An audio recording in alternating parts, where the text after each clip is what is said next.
Hey guys, tonight you find yourself in a medieval village after sunset, where the last red light slips behind a low line of thatched roofs and the whole world seems to breathe out through chimney smoke. Cold stone waits under your hand as you steady yourself beside the gate. Damp straw clings to the hems of your clothes, and somewhere above the darkening fields a bell gives one slow note that rolls through the mist like a wooden wheel over hollow ground. Your boots are heavy with mud. Your cloak smells faintly of wet wool, and the horse tethered nearby sends pale breath into the winter air, looking far more prepared for this evening than you are. Medieval travel brochures really oversold this experience, mostly by not existing, and therefore avoiding all responsibility.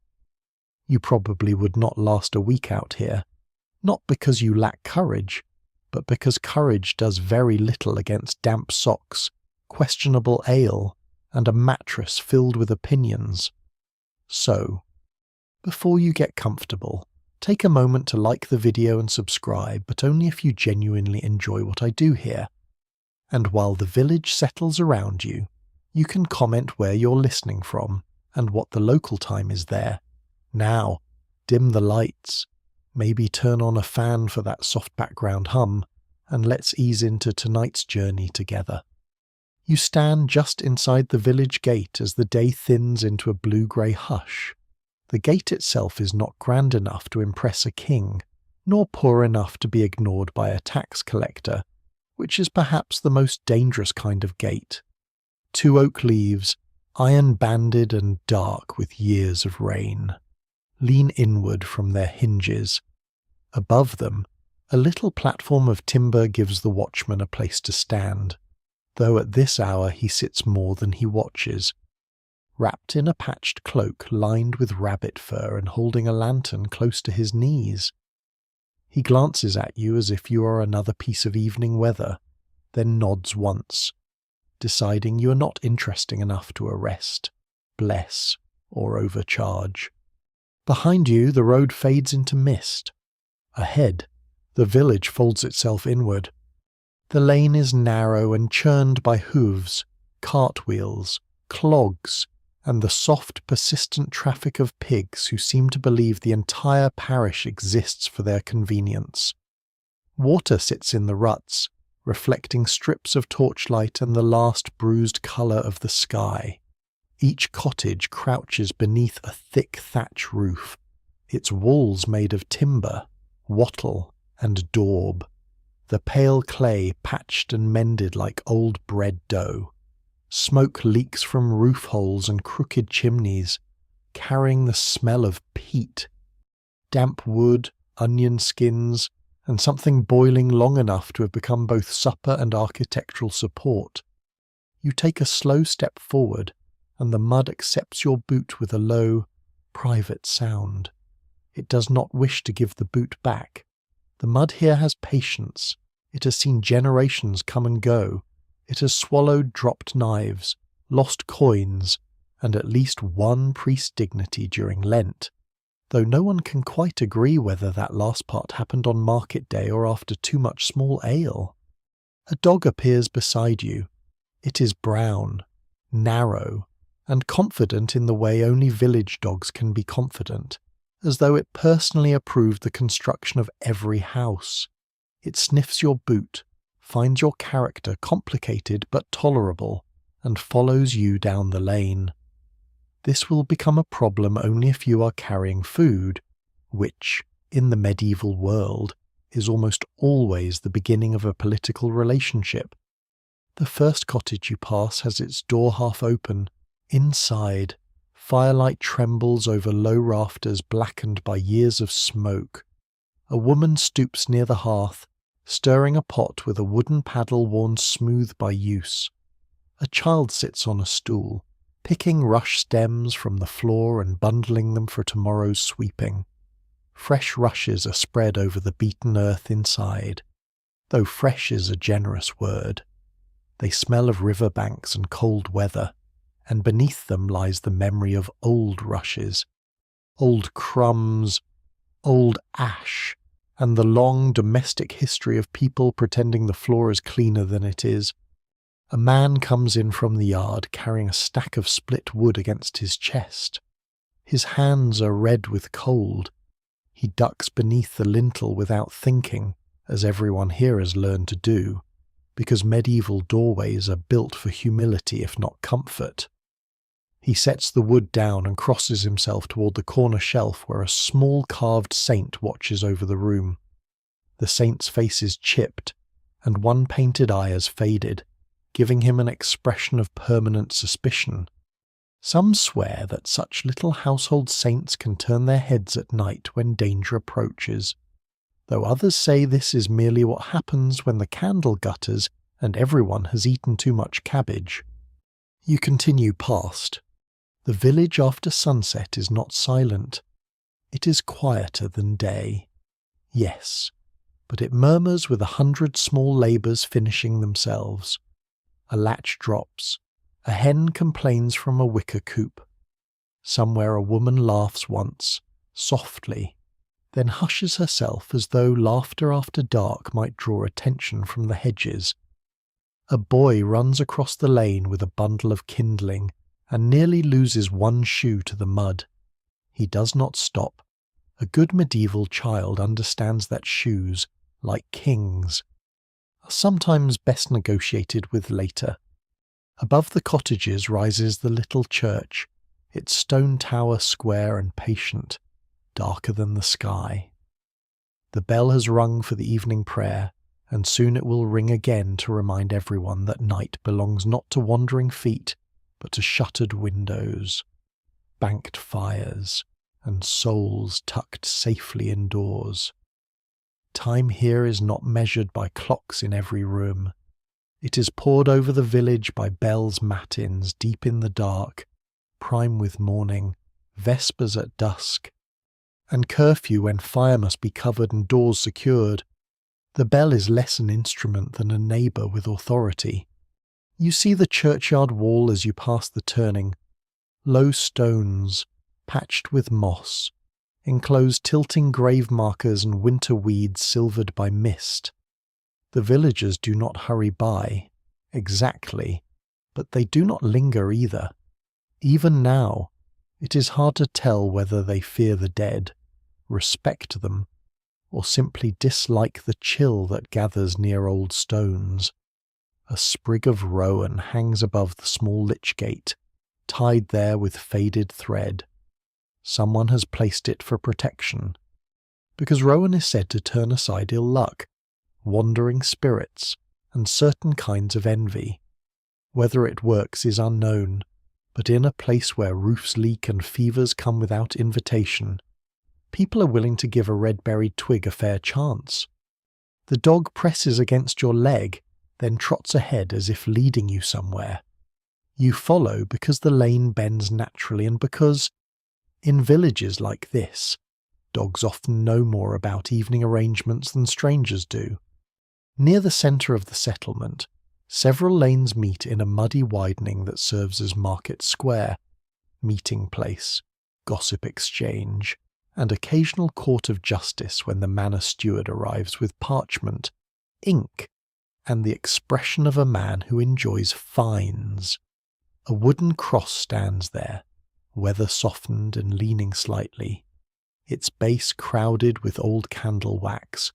On market mornings, you would find baskets of eggs, folded wool, smoked fish, onions, turnips, and perhaps a travelling peddler displaying bright ribbons as though colour itself were taxable. But now the square is nearly empty. A broken cartwheel rests against the cross, left by someone who clearly meant to fetch it earlier, and just as clearly decided earlier was a flexible concept. You notice a small figure beside the wheel, an old woman wrapped in a dark cloak, gathering something from a basket. Herbs, perhaps. She looks up as you approach, and the lantern at her feet shows a face lined like dry bark and eyes sharp enough to trim thread. "Mind the east lane," she says, though you have not asked. Miss sits low there. You nod. because this seems like advice, warning, weather report, and possibly a curse all at once. She lifts a bundle of dried leaves tied with string. For coughs, she adds, and for stubborn husbands, if boiled strong enough. That is the second medical opinion you have received today, and possibly the most convincing. Medieval remedies live somewhere between garden, prayer, and guesswork. Sage for the throat, yarrow for wounds, honey for nearly everything, and charms whispered over children who cannot sleep. Some remedies help. Some mainly give everyone something to do while waiting. No one can quite agree whether the old woman's herbs truly cure coughs, but everyone agrees she knows which families water their ale. A few steps farther on, a shutter slams closed above you. Not slammed in anger, simply pulled against the night. Wooden shutters seal narrow windows where glass is too costly for ordinary homes. A strip of oiled cloth glows faintly in one opening, turning firelight to a soft amber blur. Inside, someone begins to sing under their breath, a tune without hurry. The notes drift out, bend around the corner, and fade under the sound of the bell tower creaking in the wind. You pause beneath the church's shadow. The first stars are appearing now, faint as pinpricks in worn cloth. The air smells of river mist, dung, wood smoke, and baking crust. Somewhere nearby, coarse bread is being pulled from an oven, its surface dark and hard enough to make a nobleman complain, and a hungry villager weep with gratitude. Supper waits indoors, pottage thick with peas or leeks, bread torn by hand, perhaps a little cheese, perhaps ale small enough for children and tired enough for everyone else. Meat is not an everyday promise here. Fish, when it comes smoked or salted, carries the sea inland like a rumour. The watchman at the gate calls something to a late traveller beyond the wall. His voice is calm but firm. After sunset, a village becomes careful. A stranger on the road may be harmless, holy, lost, hungry, or attached to a band of men with poor manners. Those who tell the tale never fully agree on which danger is most common, but every door has a bar, and every bar knows its purpose. You feel the cold creeping through your cloak and into your shoulders. The dog returns, sits, and looks up at you with the solemn disappointment of an animal who has discovered you are not carrying sausage. From across the square comes the warm pulse of voices. A larger hall stands beyond the church lane, its doorway glowing. Perhaps there is a hearth inside, and a place near it where a traveller might warm cold hands and listen to the village settling into night. So you move toward the light, slowly, with mud on your boots and mist in your hair. Behind you, the gate darkens. Above you, the bell waits for its next duty. Around you, the village draws itself close, cottage by cottage, flame by flame, as sunset gives way to the long, quiet life after dark. You step through the low doorway into the larger hall, and the warmth meets you slowly, not as a grand embrace, but as a patient negotiation. The room is long, timbered, and smoky, with rafters dark as old bread crust and a central hearth glowing in a shallow bed of ash. Smoke climbs upward in soft, uncertain layers, searching for the roof vent and finding, like many travellers, that the advertised route is not quite as clear as promised. It lingers beneath the beams, making every candle flame wear a little halo and every face seem older, gentler, and faintly mysterious. The floor beneath your boots is strewn with rushes, some fresh and greenish, others already flattened by feet, crumbs, spilled ale, and the day's small accidents. Here and there, sprigs of sweet woodruff and dried lavender have been mixed in, not enough to defeat the smell of smoke, damp wool, dogs, and boiled vegetables. but enough to suggest that someone has made a diplomatic effort. A servant girl with sleeves rolled to her elbows moves along the wall with a twig broom.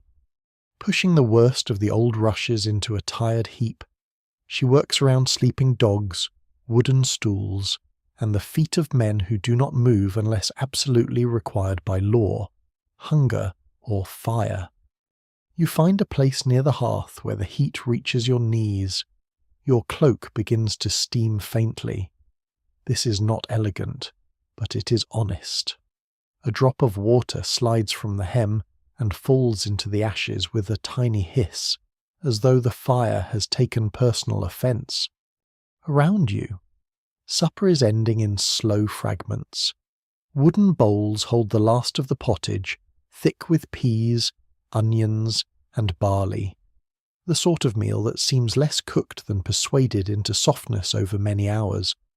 Coarse bread lies in torn chunks on trenchers, those flat slabs of old bread that serve as plates before becoming scraps for dogs, beggars, or anyone too tired to be proud. A woman near the hearth dips her bread carefully into the broth and eats with the concentration of someone who has spent the day carrying water, kneading dough, and pretending her back is not a problem. A man with a beard full of hearthlight lifts a wooden cup of ale and squints into it before drinking. The ale is cloudy, mild, and safer than the water if the well has been in a philosophical mood. He catches your glance and raises the cup slightly, a greeting or a warning. With medieval ale, these can be the same thing. You drink when a cup is passed to you, because refusing hospitality in a small village is remembered longer than many crimes. The taste is sour, grainy, and warm from the room. It does not refresh you so much as make a treaty with your stomach. At the far end of the hall, an iron keyring hangs from a peg beside an oak door. The keys are large and dark, each one shaped for a chest, store, gate, or room that matters. Keys here are not merely tools, they are small metal declarations of trust. Whoever holds them controls grain, linens, candles, sometimes salt, and therefore a portion of the world. A stout woman with a white coif checks them twice, touching each key with her thumb as though counting beads. Some swear that if a key falls from its hook after dark, a visitor is coming before dawn. Others say it means the peg is loose. In villages, both explanations may be treated with equal seriousness until morning proves one of them cheaper. You warm your hands and listen.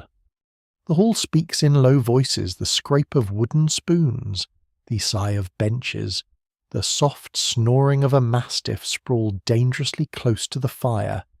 Someone mentions a cow that has stopped giving milk.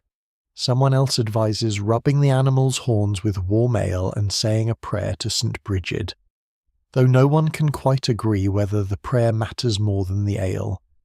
A boy argues that a charm tied with red thread will do better, because his aunt once used one for a goat and the goat lived another 6 years. A grey-haired man replies that the goat lived because it was too spiteful to die, which seems, by the quiet nodding around the hearth, to be a respected medical category. Beeswax candles stand in iron prickets along the table, small golden flames bending whenever the door opens. Beeswax is costly enough that every inch matters. In poorer cottages, rushlights or tallow dips give a meaner glow and a stronger smell. But here, for this evening gathering, the beeswax burns with a clean sweetness, like honey remembering summer. One candle has burned halfway down, its side melted into a soft ridge. You notice it because it will be noticed by others. Candles are watched here the way modern people watch batteries, except with more prayer and less confidence. Near the wall, an old woman mends a wool stocking by firelight.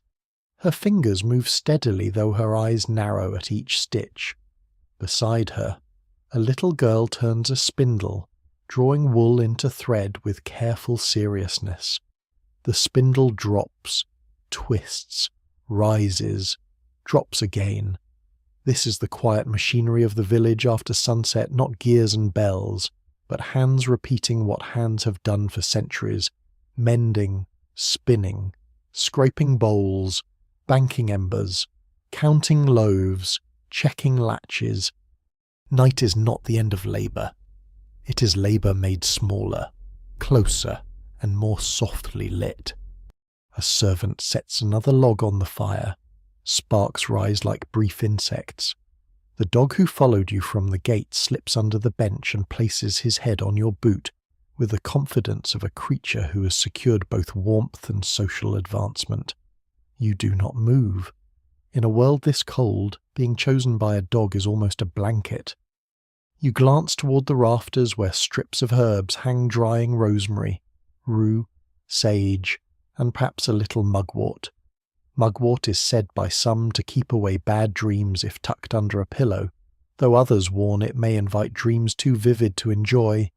Even now, it is hard to tell whether the people here fear dreams, honour them, or simply consider them another form of weather. A traveller's dream might be a message, a warning, a saint's nudge, or just proof that the cheese was older than advertised. The stout woman with the keys comes near and looks at your damp cloak. Roads wet, you nod. Roads always wet, she says, satisfied that the world remains in order. She gives you a wooden bowl with a little remaining pottage. It is not much, but it is warm, and warmth is wealth after sunset.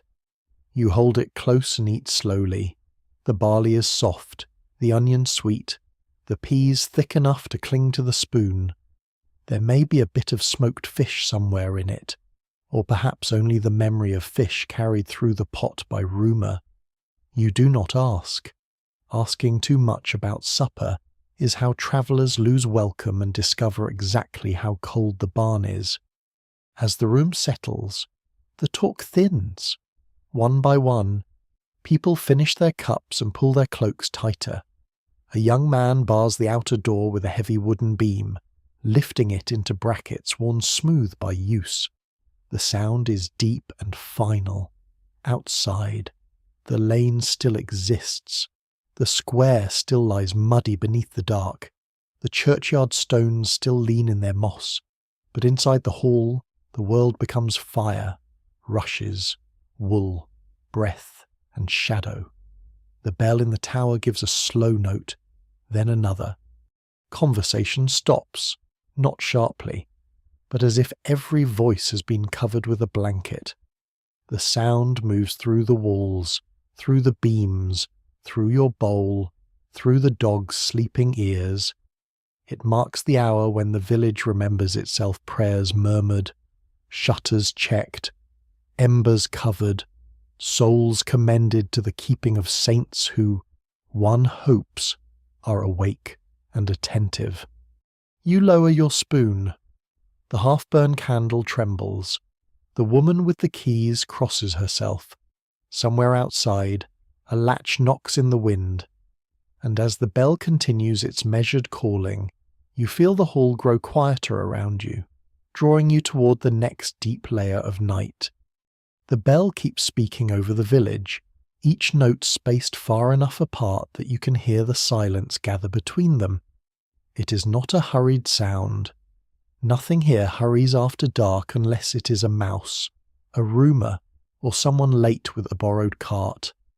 The bell rolls out from the church tower, crosses the muddy square, slips under thatch eaves, presses against shuttered windows, and settles into the bones of every person who has learned to live by its command. You sit very still with the empty bowl warm in your hands. The dog under the bench lifts one ear, decides the bell is not edible, and returns to sleep. Around the hall, heads bow. Some villagers cross themselves quickly, touching brow, breast, shoulder, shoulder. Others move more slowly, as if the prayer must be placed carefully in the air. A young mother murmurs over the child asleep against her lap. The stout woman with the keys closes her fingers around the ring at her belt, and the iron gives a small answering clink. It sounds almost like a tiny bell itself, a household echo of the tower outside. This is curfew, though the word carries the old sense of covering the fire. Fires are precious, useful, and dangerous, especially in a village made of timber, straw, and roofs that would burn with far too much enthusiasm. So embers must be banked, candles watched, hearths made safe, and careless flames treated as a threat almost as serious as bad harvests or visiting officials. A boy near the wall is sent to fetch the fire cover, a broad iron hood blackened by many evenings. He carries it with both hands and the tragic dignity of a child given a task that prevents him from poking the logs. The hearth is not extinguished. That would be foolish. Instead, the fire is persuaded into sleep. Ash is drawn over the coals. The brighter logs are nudged apart. Heat remains hidden beneath grey powder, ready to be woken at dawn with breath, tinder, and patience. You watch the glow dim until it looks like sunset buried underground. No one can quite agree whether the bell is meant more for safety, prayer, or obedience. Perhaps it is all three. A village likes a thing that can perform several duties, like a good cloak, a sharp knife, or a neighbour with a strong back and few questions. The bell tells the villagers when to kneel, when to shut their doors, when to leave off wandering, and when to remember that night is older than any law written by men.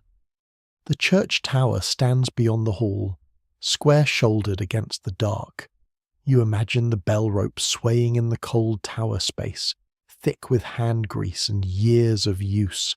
Somewhere up there, the bell ringer may still be standing beneath the beams, listening to the metal hum fade above him.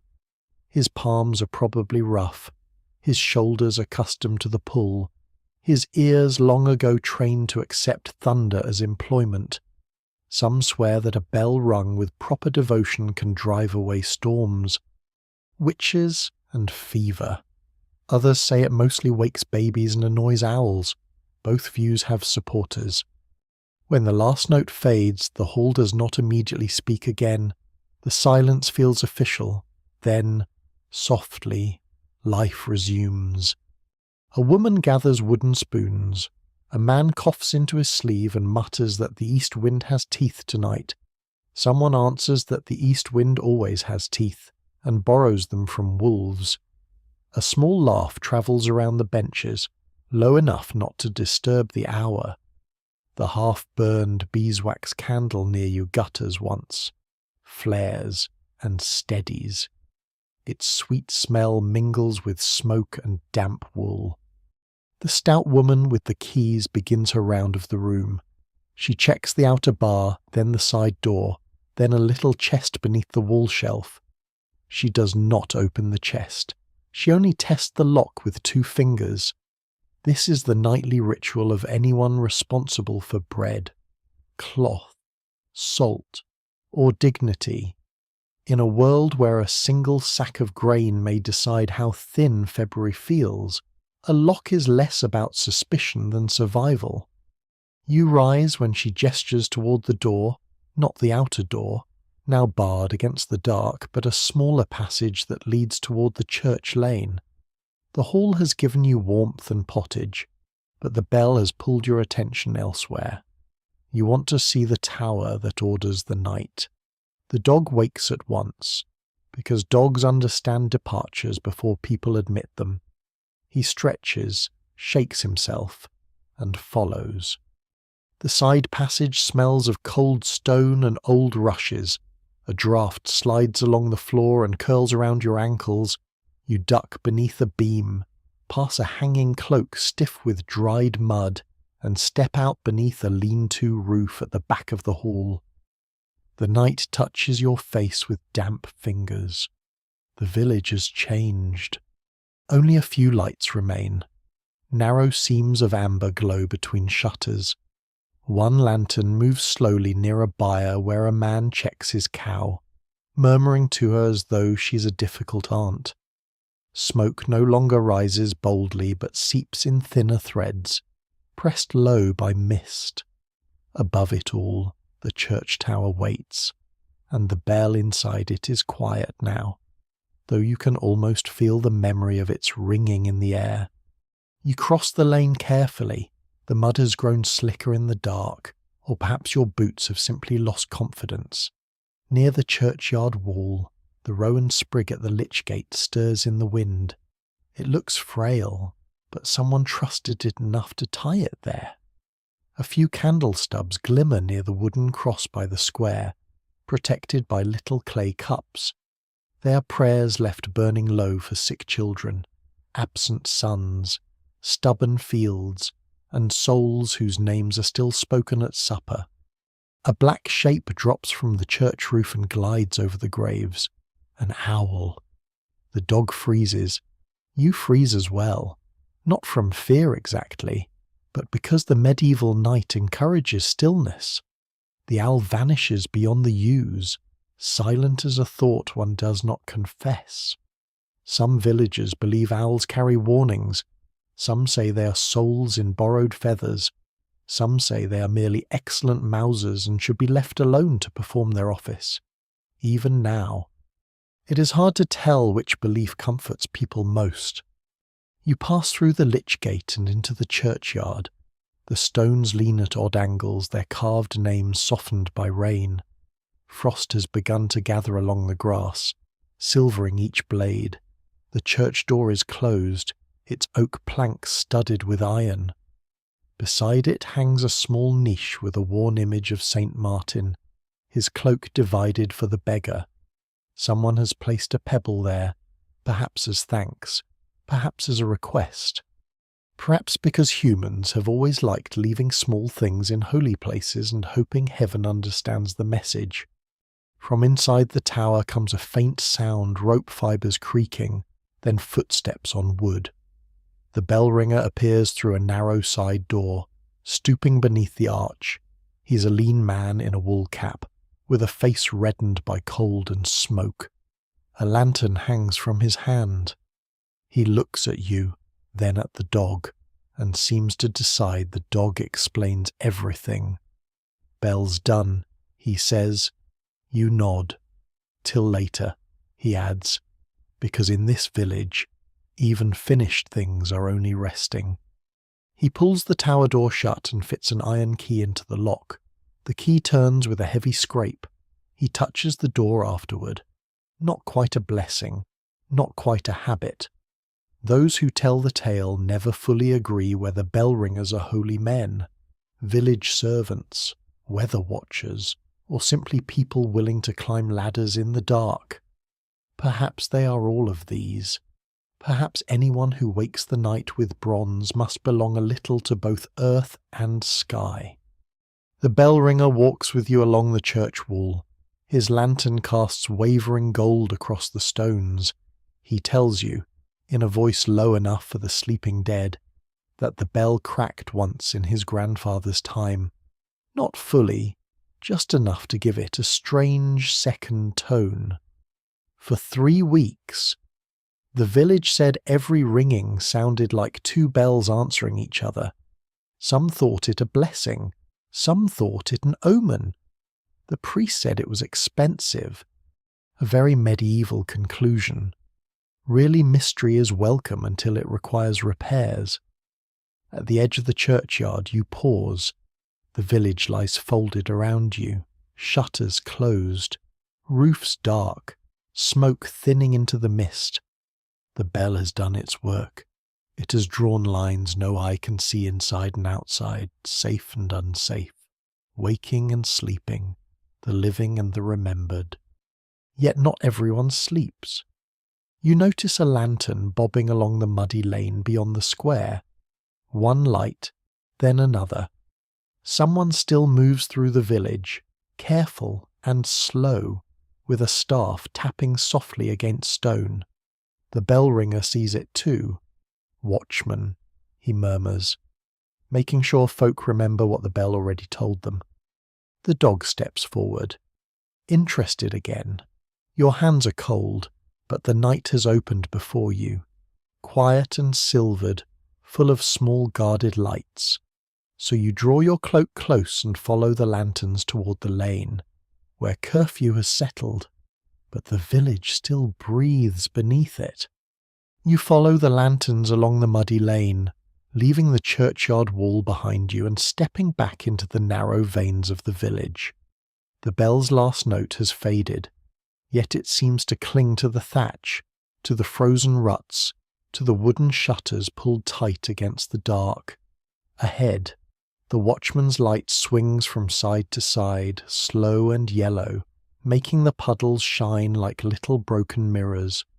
The dog pads at your heel with official seriousness, as though appointed deputy of mud.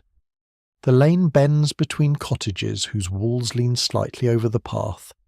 At this hour, the village does not show itself all at once. It appears in pieces, a latch string drawn in through a door hole, a stack of firewood under a dripping eave, a broom left bristles up to keep witches from sitting on it. Also someone has told someone who told everyone. No one can quite agree whether a witch would truly be delayed by a broom, but the broom remains upside down all the same. In a place where the night is long and the roof leaks, caution is a practical art. A lantern glows in the hand of a woman crossing from byre to house. She wears a wool shawl over her head and carries a small wooden pail. Her breath clouds the air. From behind her comes the low shifting sound of cattle, warm and heavy in the dark. She sees the watchman and lifts the pail slightly, as if proving she's not committing a serious crime, merely bringing warm mash to a cow with a delicate stomach. Medieval livestock, you are discovering, receive more late-night attention than many kings deserve. The watchman taps his staff twice on the lane stones. Door barred after eye, she says, and the calf tied. Good. That is the whole conversation. In the cold, words become expensive. You pass a cottage where a strip of light shows beneath the door. Inside, someone coughs, then someone else whispers a prayer. A charm hangs beside the lintel, a twist of red thread, dried fennel, and a bent nail blackened in the hearth. Some swear iron keeps away wandering ill will, especially if it has known fire. Others say it only keeps away rust if you're lucky. Even now, it is hard to tell whether the villagers believe more in saints, herbs, iron, or simply the comfort of having tried something. The watchman pauses near a low wall and raises his lantern. There, half hidden beneath a cart, crouches a boy with the sack over one shoulder. He freezes like a rabbit. The watchman sighs, not angrily, more like a man greeting a familiar puddle. Tom. The boy slowly stands. Mother sent me for onions, he says. At curfew, she forgot before. The watchman looks at the sack. That sack clinks. The boy does not answer. From the sack comes a small offended bleat. The dog beside you becomes intensely interested. The watchman closes his eyes for a moment. Put Mistress Alice's goat back. It followed me. It is tied to a rope. It followed with effort. This is, by village standards, a respectable argument. The watchman points with his staff, and the boy trudges away, sack bleating softly, toward the dark shape of a yard gate. No one raises their voice. After sunset, even mischief is expected to behave quietly. You continue. The lane narrows near the eastern side of the village, where mist lies low just as the herb woman warned. It drifts around your knees, pale and cold, rising from the little stream beyond the gardens. Willow branches lean over a ditch, their bare twigs combing the air. Here the cottages are poorer. their thatch patched with straw ropes and their walls mended with clay of different colours. A broken cart wheel rests against one fence, perhaps cousin to the wheel in the square. Proof that wheels in this village enjoy retirement more than service. Through one open shed door, you see a man setting a wooden yoke against the wall and rubbing his neck with both hands. A pair of oxen stand nearby, their hides steaming faintly in the cold. The man notices you and the watchman and gives a weary nod. His day began before the first bell and seems unwilling to end even after the last.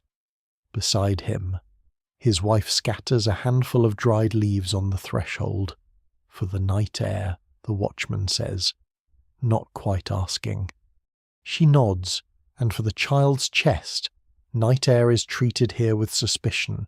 It slips under doors, carries fever, dampens lungs, and invites explanations no physician can fully prove.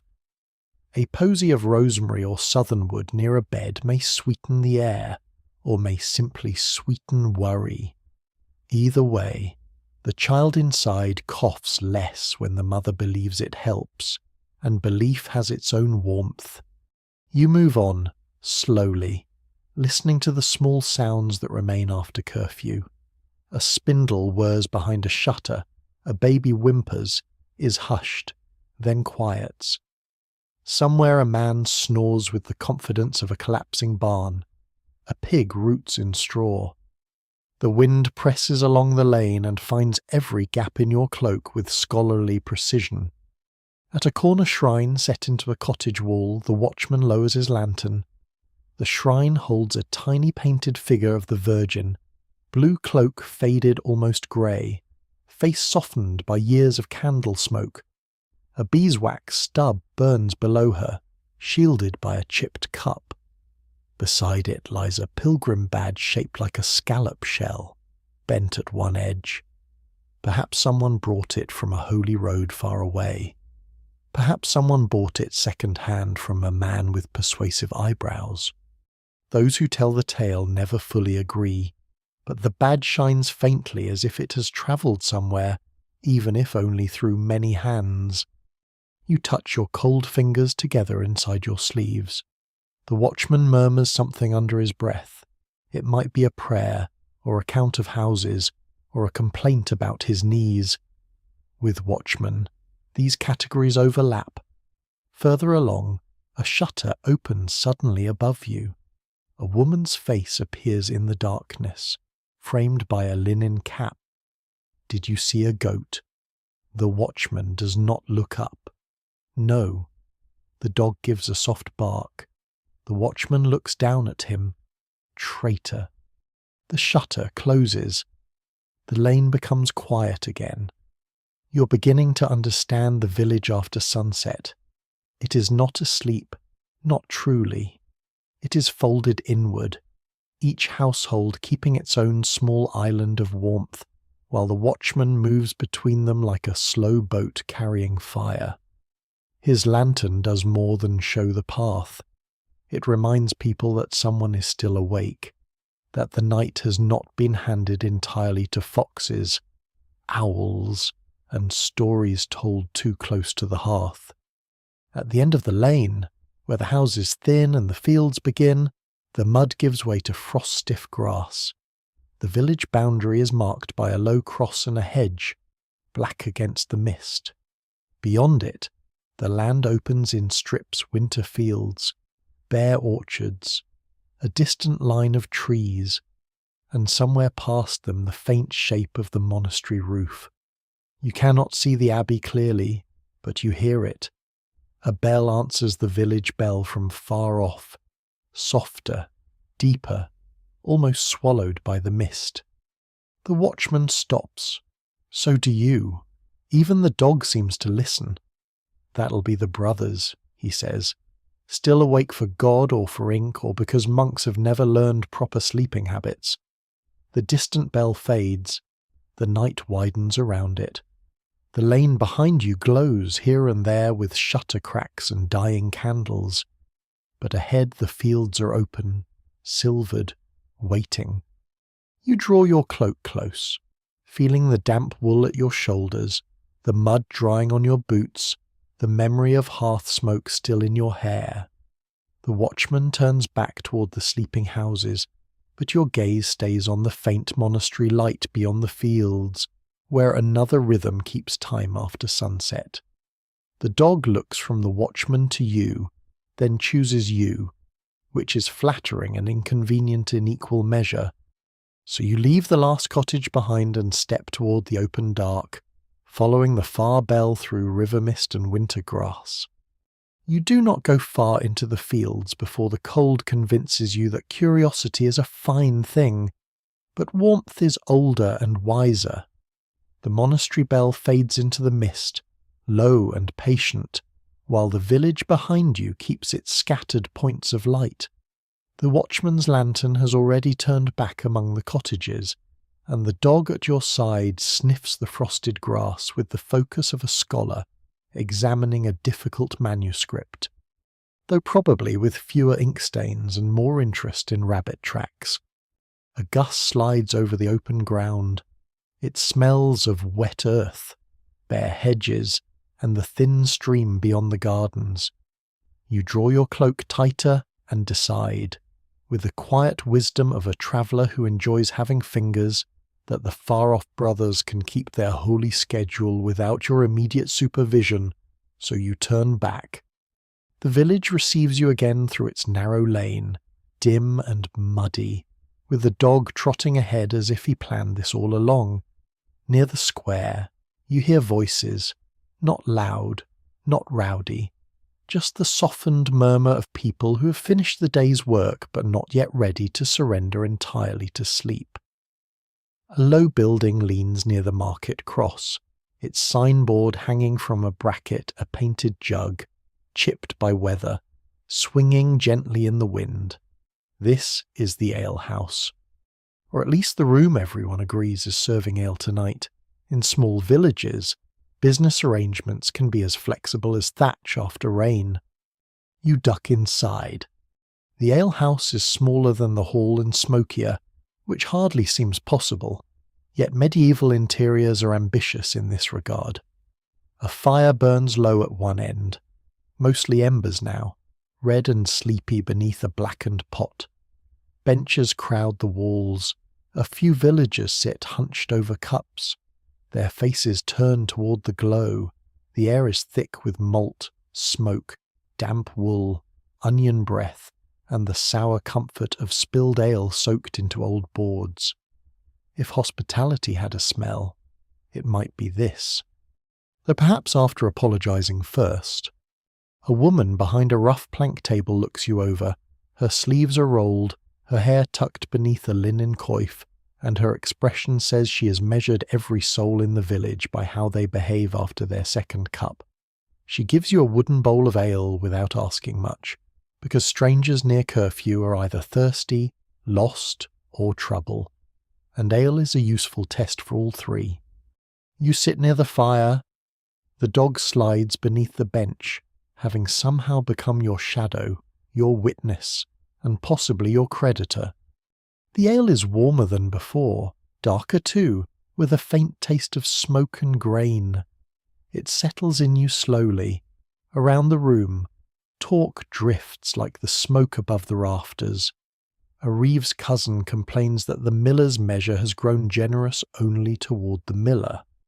A shepherd says the moon has a wet ring, and therefore rain will come by morning. A woman mending a torn sleeve says the moon has had rings before, and men still manage to be wrong about the weather. No one objects. Because this is plainly true. A man with a crooked nose leans toward the fire and holds out his hands. His palms are cracked from work. He wears a pilgrim badge pinned to his cap, a little pewter shape of St. James's shell, though whether he has truly walked the road or merely traded for the badge at a fair. No one can quite agree. Some swear he once went as far as a great shrine beyond the sea. Others say he once went as far as the next county and complained the whole way. The man himself smiles whenever the matter arises, which is not evidence, but in a village it is often accepted as a substitute He tells a story now about a roadside shrine where candles burned blue before a storm. He says the flame bent east though the wind blew west. He says the priest there refused to sleep without a relic under his pillow. He says a woman cured a fever by passing a child 3 times beneath a donkey's belly at dawn. This last detail causes the alewife to snort. That cures pride, she says, not fever. The room accepts this correction. Medieval remedies move from mouth to mouth like travellers changed by every teller, improved by confidence, weakened by details. Honey and vinegar for coughs, sage for sore throats, ground ivy steeped in ale, a charm written on parchment and tied near the skin, leeches for bad blood, if one can afford them or catch them without losing enthusiasm. Some cures seem sensible enough. Others appear designed mainly to make illness feel embarrassed and leave on its own. The crooked-nosed man insists the donkey cure worked. Did the child live? Asks the alewife. Aye. Then perhaps the child was strong. Perhaps the donkey was holy. Perhaps the fever gave up from confusion. This earns a low ripple of laughter, soft as logs settling. Even the dog thumps his tail once, though probably in a dream involving stolen trenchers. You notice the room's little details while the voices continue. The cups are wooden, darkened by many hands. A bundle of tally sticks hangs by the alewife's table, each notch marking credit owed by someone who will later claim the notches look larger by candlelight. A horseshoe is nailed above the door, ends upward to hold luck, though some say it should point downward to pour luck over those who enter. Those who tell the tale never fully agree. So people keep arguing with iron while the horseshoe continues doing nothing visibly, which is a very respectable medieval occupation. Near the wall stands a small barrel covered with a cloth. The alewife lifts the cloth now and then to check it as though it might escape. Brewing is household knowledge here, often women's work, careful and practical. Grain is malted, mashed, boiled with herbs or ale hoof, sometimes hops if fashion and supply allow, then left to ferment under watchful eyes and optimistic prayers. Good ale strengthens a reputation. Bad ale travels faster than plague in conversation. The alewife knows this, and so does everyone drinking very politely. A younger man enters, bringing a draught with him. He is the same boyish thief of the goat, though now without sack or livestock. His hair is damp, and his expression is wounded by injustice. Mistress Alice says I owe her for frightening the goat, he mutters. You put it in a sack, says someone. It was only half in. The alewife points toward a corner. Sit where I can see your hands. He obeys, which suggests either guilt or long experience. You lean back against the wall. The warmth is uneven, your face warm and your feet cold, the universal arrangement of old rooms. The half-burned candle on the table between you and the pilgrim-badged man flickers low, its wax pooling around the iron pricket. You remember the candle in the hall, the key ring, the bell. Already the evening seems stitched together by small lights and little sounds, clink of iron, creak of rope, tap of staff, whisper of rushes, bells answering across mist. Outside, the wind presses at the shutters. Inside, someone begins a quiet song, not quite merry, not quite sad. It is about a miller, a maiden, and a sack of flour, which means it is probably improper in its full version, but here near sleep it has lost its sharp edges. The voices join only on the refrain, soft and drowsy. Even now, it is hard to tell whether the alehouse is a place of rest, gossip, business, or shelter. It is all of them at once. Here disputes cool before they reach the manor court. Here news is weighed, weather predicted, marriages suspected, debts remembered, and loneliness thinned with malt. The room is rough, smoky, and full of splinters, but it holds the village together after dark as surely as the church bell and the locked storehouse. The alewife comes by and sets a heel of coarse bread beside you without comment. It is hard, brown, and precious. You tear it slowly, dip it in the ale because no one here is watching with noble manners, and chew while the fire settles lower. The crooked-nosed pilgrim looks toward the shutter as the monastery bell sounds again in the distance. Barely heard. Brothers are still up, he murmurs. The suspicious monk from the road is mentioned then, though not by name. Someone says a monk passed through earlier with wet boots and a leather satchel held too close. Someone else says monks always hold satchels close because they are full of books, and books cost more than sheep. The goat boy asks whether a book can be milked. The alewife says not by him. A quiet amusement passes through the room, then fades. You sit a while longer, letting the warmth sink into you. The dog sighs beneath the bench. The candle shortens.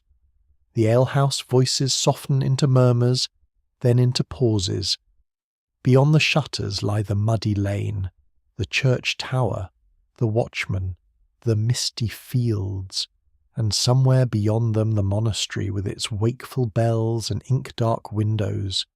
At last, the alewife covers the barrel, takes up the candle, and gives the room a look that closes conversations more firmly than any door. You rise with the others, slow and reluctant. Outside, the night waits with its cold hands. The dog emerges, shakes himself, and steps into the lane ahead of you, and together you leave the ember-lit alehouse behind, carrying its smoke and soft talk with you toward the watchman's round.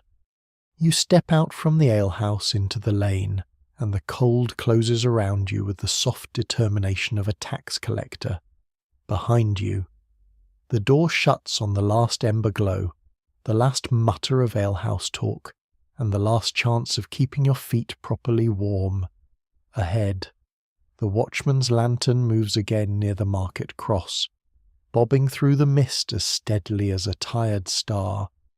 The dog trots forward, then looks back, clearly expecting you to understand that the night patrol now includes him. Medieval villages have many offices, some appointed by the manor, some by custom, and some by dogs who simply arrive and assume authority. You follow. The watchman waits beside the wooden cross, his staff planted in the mud and his cloak pulled up around his ears. His face is half hidden by shadow and wool. When he sees you, he gives a small nod, the kind shared between people who have both accepted that sleep will not be immediate. Still walking, he asks. You nod. Best way to learn a place, he says. Second best way is owing someone money. He turns, and you fall into step beside him. His round takes you first past the square, where the broken cart wheel leans in the dark. Frost has begun to whiten its rim. Nearby, the old candle wax at the foot of the cross catches a little lantern light, pale and lumpy as winter tallow. The watchman touches the cross with 2 fingers as he passes. Not dramatically, just a habit, quick and worn smooth. Some swear a cross in the square keeps quarrels from turning bitter after sunset. Others say quarrels simply prefer daylight, when there are more witnesses to enjoy them. No one can quite agree, but the cross stands anyway, patient under rain, gossip, and roosting birds. The lane narrows beyond the square, and the watchman taps his staff every few steps. Tap, pause, tap. The sound carries along walls of wattle and daub, past shuttered windows and sleeping yards. It is a plain sound, but comforting. It tells anyone awake behind the shutters that the village is being counted, watched, remembered. It tells anyone unwelcome that at least one man with sore knees and a staff has not yet gone to bed. You pass beneath the eaves of a cottage where onions hang in braided ropes, their skins dry and whispering in the wind. Beside them dangles a small bunch of vervain tied with blue thread. The watchman notices your glance. For dreams, he says, or toothache, or keeping away spite, depends who tied it. Medieval objects, you're learning, are rarely allowed to be only one thing. A herb is medicine, charm, scent, memory, and proof that someone's grandmother had strong opinions. The villagers tuck leaves into pillows, hang iron above doors, press wax near saints, and mutter words over bread dough. Not because life feels enchanted at every moment, but because life feels fragile. A little extra protection costs less than regret. At the next house the watchman stops and listens. Inside, you hear a child crying, then coughing. The sound is thin behind the door. A woman's voice murmurs, low and steady. The watchman does not knock. He only stands a moment, then moves on. There are boundaries even in a village where everyone knows everyone's roof leaks. Fever there, you ask softly. Maybe teeth. He shrugs. Maybe too much apple peel. Babies keep their own counsel. Near the door, someone has marked a small chalk cross on the lintel. Beneath it hangs a strip of linen with writing stitched in red thread. Perhaps a prayer, perhaps a charm, perhaps both, because the line between the two is not always as clear as priests might prefer. Some swear that certain words protect better when sown by a mother before dawn. Even now, it is hard to tell whether the power rests in the letters, the faith, or the hands that made them. The dog sniffs the threshold, receives no useful information, and continues. You pass the byres, where the breath of cattle warms the darkness. Their bodies shift behind wooden walls, hooves rustling straw. The smell is strong, earthy, and oddly reassuring after the thin cold of the lane. A cow lows once, a deep sleepy complaint. The watchman lifts his lantern toward the latch, checks the rope, then moves along. Livestock are wealth here in warm, stubborn form. A lost cow is not inconvenience.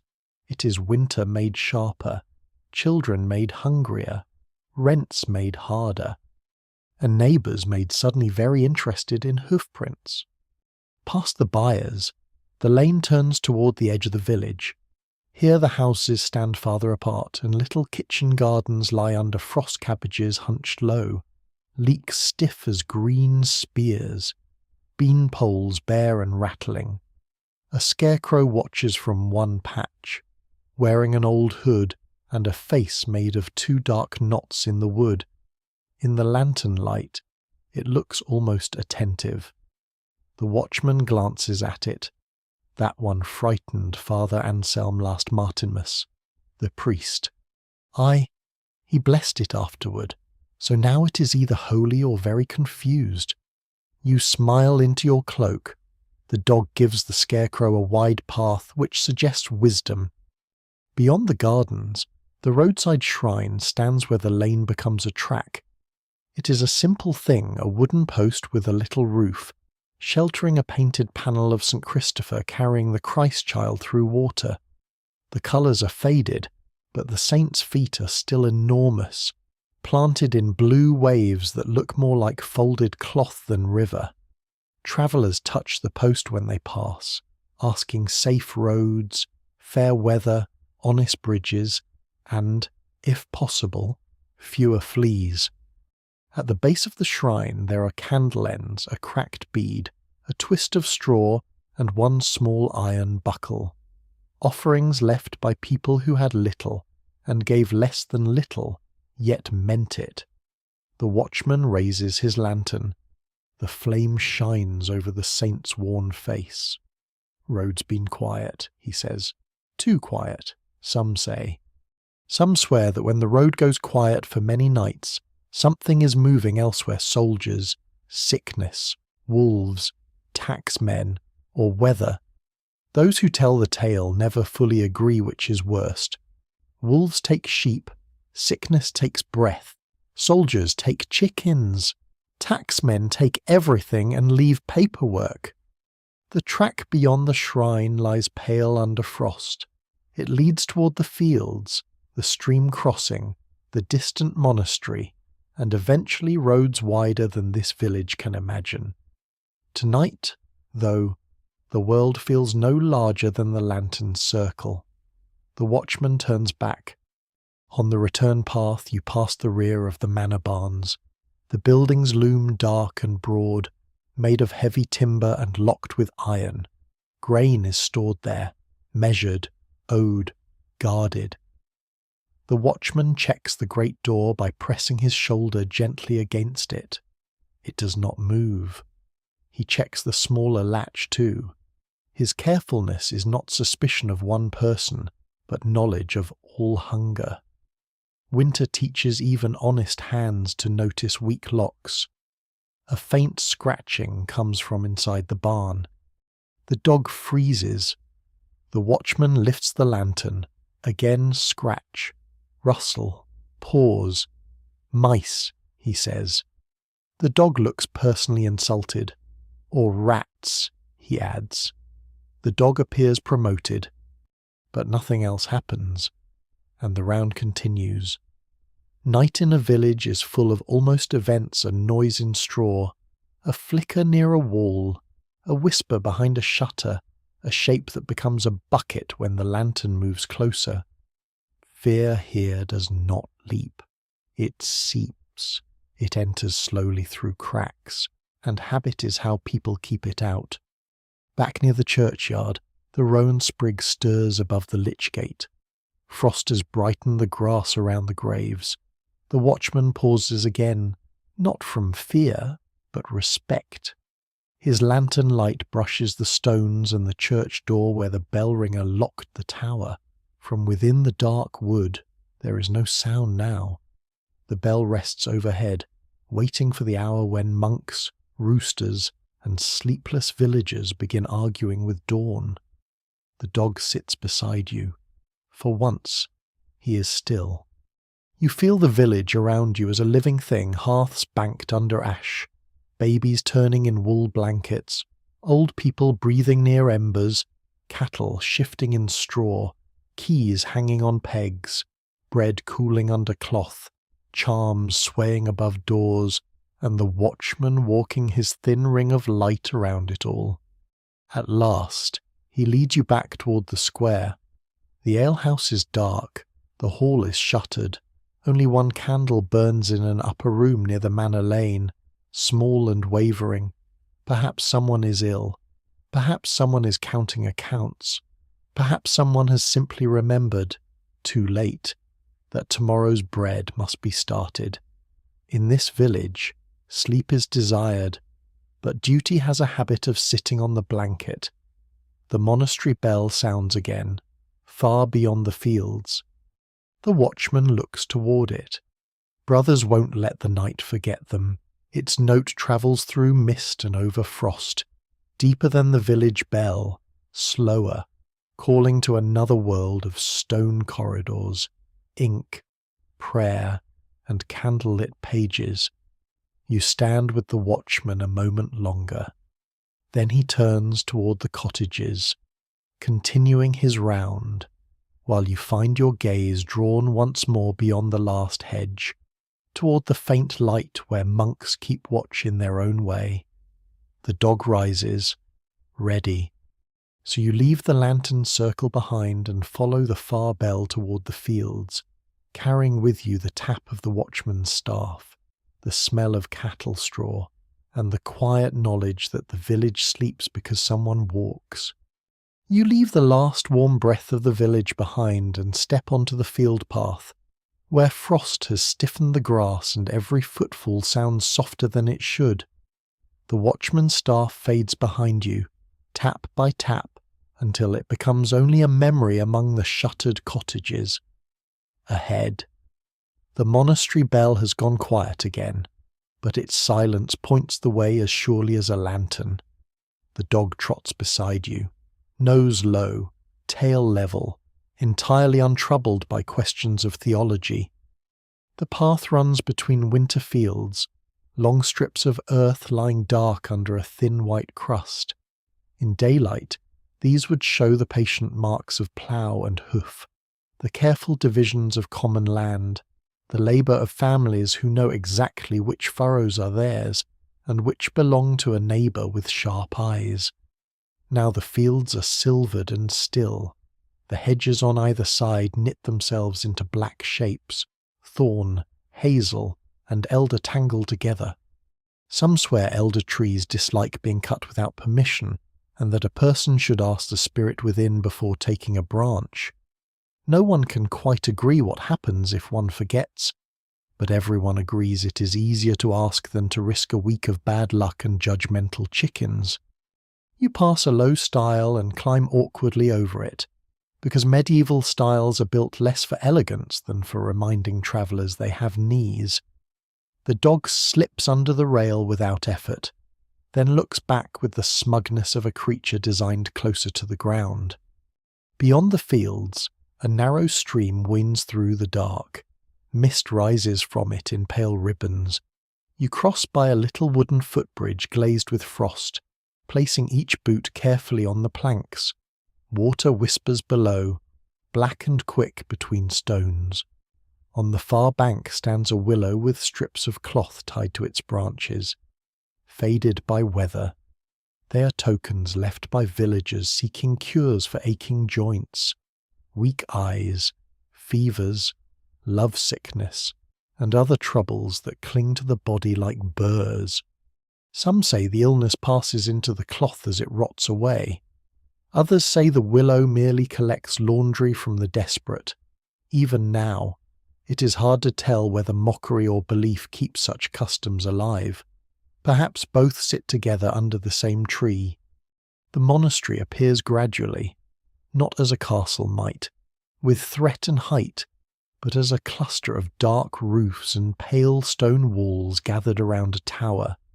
It stands beyond the fields, close enough to guide the village by bells, far enough to feel like another country. A low wall encloses gardens, orchards, workshops, and the church itself. Near the gate, a lantern burns in a niche, its flame protected behind horn panes. The light seems small against the night, but after the fields it feels almost luxurious. You approach the gatehouse, and the smell changes. Less dung and hearth smoke now, more wet stone, old timber, beeswax, and the faint cabbage scent of institutional supper. Monasteries, for all their holiness, are not immune to boiled vegetables. A lay brother opens the wicket before you knock, as if he's been expecting someone or simply listening well. He wears a dark wool habit belted with rope, and his face is broad, sleepy, and kind in the cautious way of men who must be kind to strangers without being foolish about it. Road, he asks. Village, you answer softly. He looks at the dog. The dog looks back with innocent confidence, not usually admitted, the brother says. The dog sits. The brother sighs, not usually persuasive either. He lets you through. Inside the outer court, the monastery holds its own night. The stones are damp and cold, yet the place feels ordered, measured, folded into rule. A covered walk runs along one side, leading toward the guest house. Beyond it, you glimpse the dark square of the cloister, where arches surround a garden sleeping under frost. A well stands in the middle, roofed like a little shrine. The rope bucket hangs still, somewhere unseen. Water drips steadily into a trough. The lay brother leads you toward the guest house, where travellers may sleep if they arrive with honest need, tolerable manners, and no obvious intention of stealing candlesticks.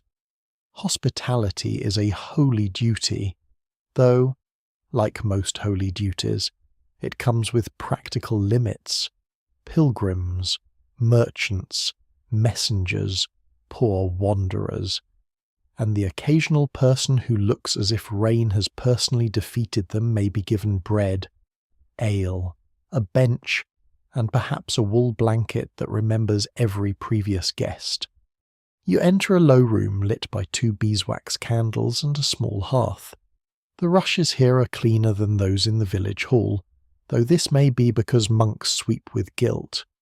A wooden table stands near the wall. A crucifix hangs above it. Beside the hearth sits a man in a travel-stained cloak, drying his boots and guarding a leather satchel against his chest.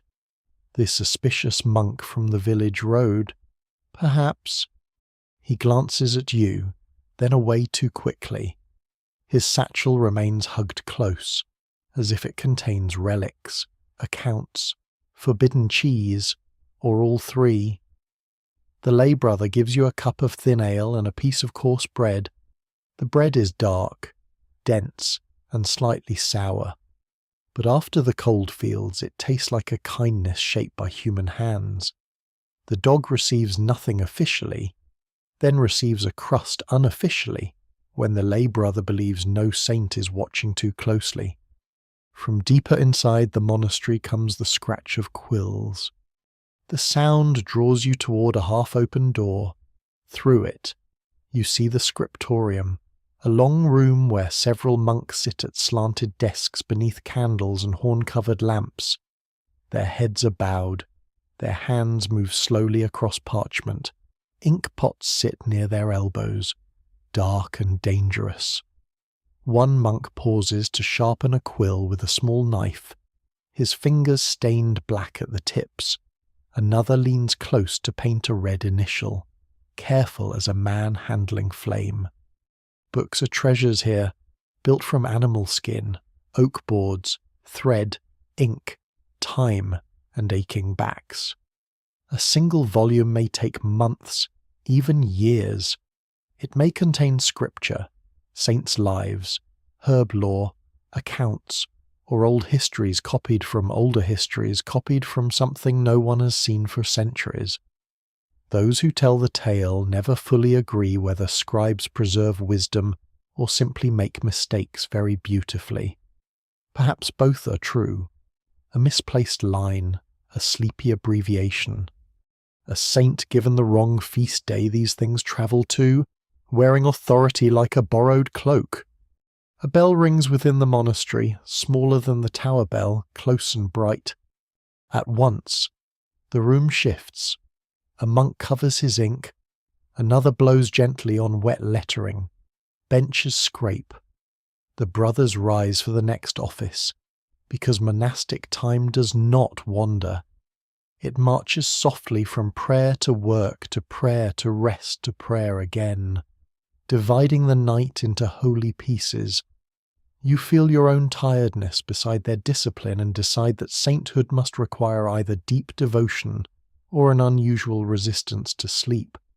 The lay brother guides you back before you're in anyone's way. He gives you a place near the guest house hearth, where a wool blanket waits folded on a bench. The suspicious monk adjusts his satchel and watches the doorway. You watch him just long enough to be polite in your suspicion, then turn toward the fire. The monastery bell begins again overhead, fuller now, rolling through stone passages and out over the dark fields. Somewhere beyond the walls, the village hears it faintly. Perhaps the watchman pauses. Perhaps the old woman with herbs wakes and turns in her blanket. Perhaps the dog at your feet dreams of goats, saints, and crusts granted by merciful brothers. You sit in the candlelit guest house, warming your hands around the cup. Outside, frost gathers on the cloister grass. Inside, quills are covered, prayers are murmured, and the monastery keeps watch in its ancient rhythm, while the quiet village waits beyond the fields like a banked ember under ash. The guest house fire burns low while the monastery settles into its colder hours, and for a while you sit without moving, letting the thin ale warm your palms more than your stomach. The wool blanket over your knees smells faintly of lanolin, old smoke, and many travellers who have made private bargains with discomfort. Across the room, the suspicious monk keeps his leather satchel close beneath one arm, even as his eyelids lower. He nods once, catches himself, and looks around as if someone has tried to steal his sleep. Outside, rain begins. At first it is only a light tapping on the roof, a delicate sound almost mistaken for mice in the thatch. Then it thickens. Water runs along the eaves, patters into the yard, and whispers over stone. The frost gives way with a soft surrender. Somewhere in the court, a barrel lid rattles loose and knocks twice before settling. The dog lifts his head, listens, and places it back on your boot, deciding whether it is beneath his authority. A lay brother enters with a lantern and speaks quietly to the guest master. A traveller is still at the outer gate, he says. Perhaps 2, perhaps more, if counting miserable shapes under hoods is considered reliable. The guest master sighs, not unkindly, and rises. Hospitality may be holy, but it often arrives wet. You follow when the door opens, partly from curiosity, partly because the room has grown too drowsy, and partly because any medieval building at night seems to draw you onward with passageways, bells, and the promise of something seen only by candlelight. The dog follows too, though no one invited him. By now, that seems to be his vocation. The covered walk shields you from the worst of the rain as you cross toward the gatehouse. Water falls from the roof edge in silver strings. The cloister garden lies dark behind you, its little herbs beaten flat by drops. Rosemary, rue, and sage grow there in raised beds, tended by brothers who know which leaves ease stomachs, which soothe wounds, and which are mostly useful for making sick people feel attended to. Some swear that sage grants long life if eaten in May. Others point out that many who eat sage still die, which is rude but difficult to refute. The gatehouse is built low and thick, its walls damp with cold. Inside, a small fire burns in a brazier, smoking badly because the wind keeps changing its mind. 2 guards sit on stools with spears leaned beside them, wool caps pulled low. One is mending a leather strap. The other is staring at the rain through the open wicket with the expression of a man personally disappointed in the sky. Beyond the gate, 3 travellers huddle beneath cloaks, a carter with one shoulder higher than the other, a woman carrying a bundle wrapped in oilcloth, and a young man leading a mule whose patience has clearly been left several miles back. Their cart stands at an angle in the mud outside, one wheel sunk deep, not broken exactly, but considering it, you think of the broken wheel in the village square, then the one near the eastern fence, and begin to suspect wheels in this district have formed a secret guild devoted to inconvenience. The guards let them in after a few questions. Names, road, business, parish. No one asks these things cheerfully after midnight, but everyone asks them. The world outside walls is too wide, and a gate is only useful if someone is willing to be mildly suspicious on behalf of everyone asleep behind it. The travellers crowd into the gatehouse, bringing rain, mud, mule smell, and relief. The woman sets down her oilcloth bundle carefully. The carter shakes water from his hood and apologizes to the room in general. The young man mutters that the road was better before the last bridge, worse after the mill, and sinful near the ditch. This description is accepted as both geography and theology. The suspicious monk appears behind you, satchel under his cloak. At once, the guards look at him. The guest master looks at him. You look at him too, because suspicion is contagious in small rooms. The monk's face remains composed, but his fingers tighten on the satchel strap. No one can quite agree whether a monk travelling alone is proof of holiness, trouble, or urgent paperwork. One guard murmurs to the other. The suspicious monk hears this. Parchment, he says stiffly. For the prior. The guard lifts his brows. Parchment walks poorly in rain. So do guards, the monk replies. This earns a brief smile from the carter, who tries to hide it and fails. The gatehouse door is shut against the weather, and the room shrinks into firelight, wet wool and waiting. Rain beats at the roof. The mule outside complains once through the wall, a long wounded sound. The young man says the beast dislikes storms. The older guard says mules dislike being awake, asleep, indoors, outdoors, thanked, ignored, loaded, unloaded, born, and contradicted. No one argues, not even the mule. The woman unwraps part of her oilcloth bundle and reveals small wax tablets, a folded linen packet, and a little wooden box bound with cord. She is carrying household goods to a married daughter, she explains, along with a charm written by a clerk in town for safe childbirth. The guest master takes this in with a neutral face. Such charms are common enough holy names, crosses, bits of Latin, sometimes copied correctly, sometimes not. Those who tell the tale never fully agree whether badly spelled Latin weakens a charm or makes demons too confused to answer. In the gatehouse, this possibility seems comforting. The rain continues. You sit on a bench near the brazier, watching steam rise from everyone's clothes. The guard mending the strap works by lantern light, pulling waxed thread through leather with slow, practiced motions. A horn lantern hangs from a peg, its thin scraped panels turning the flame cloudy and soft. Iron keys hang from the gatekeeper's belt. One key is large enough to look theatrical, as though it unlocks not a gate but a dragon's opinion.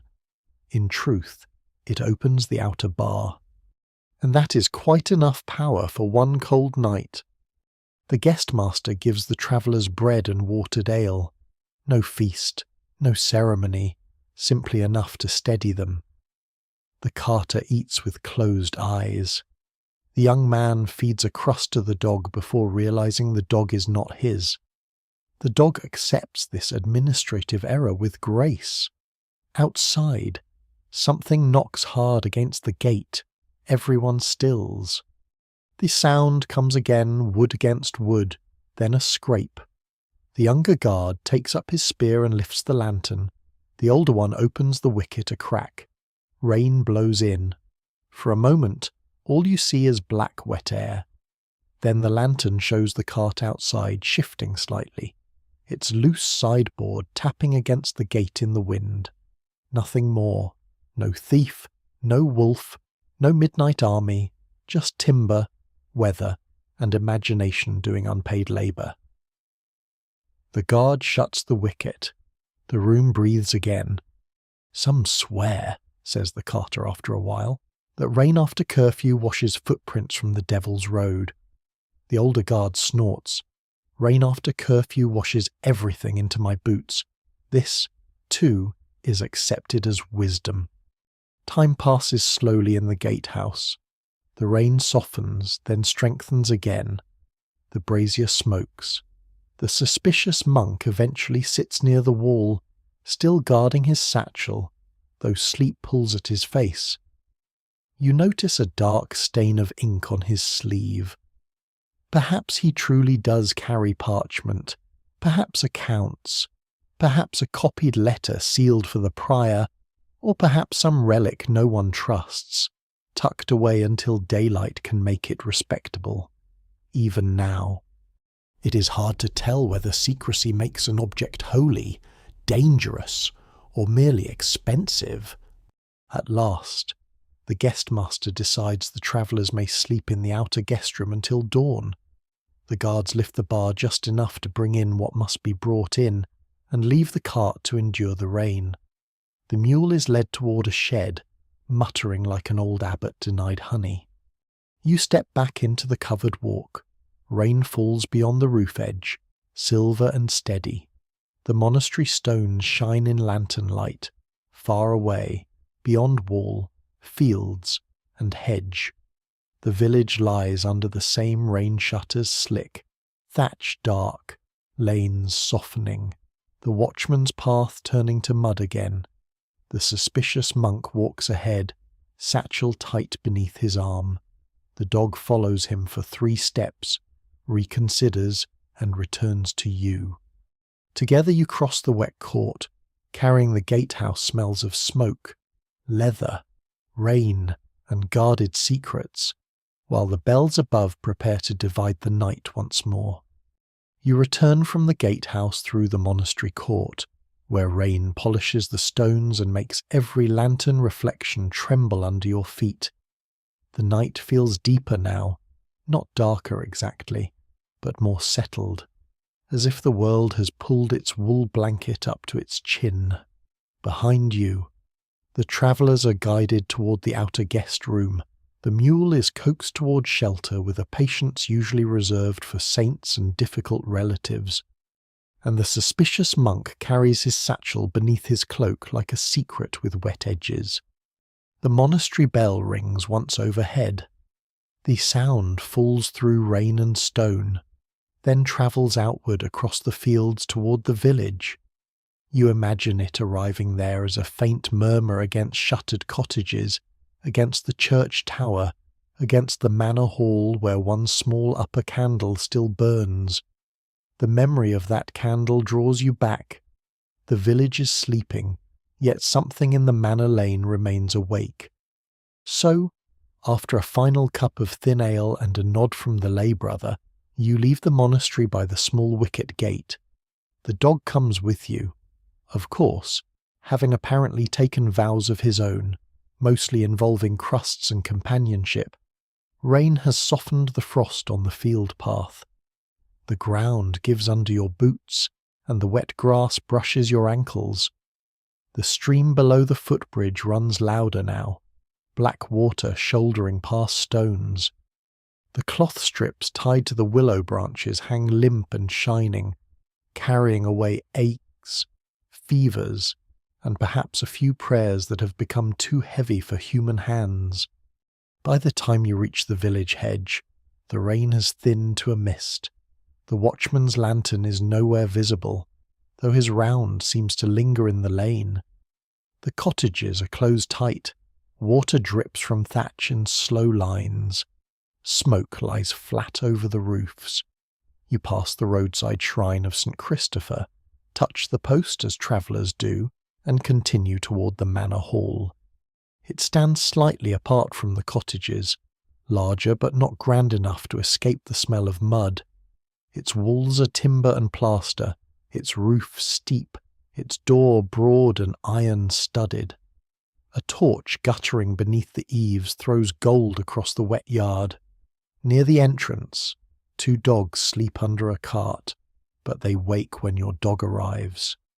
For a moment there is a tense exchange of sniffs, postures, and silent diplomacy. No war begins, which is more than can be said for some kingdoms. Inside, the manor hall is still awake.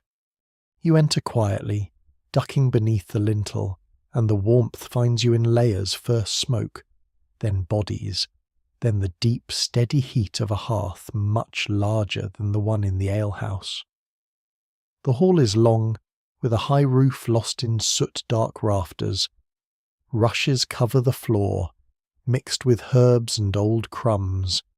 Trestle tables stand pushed partly aside after supper.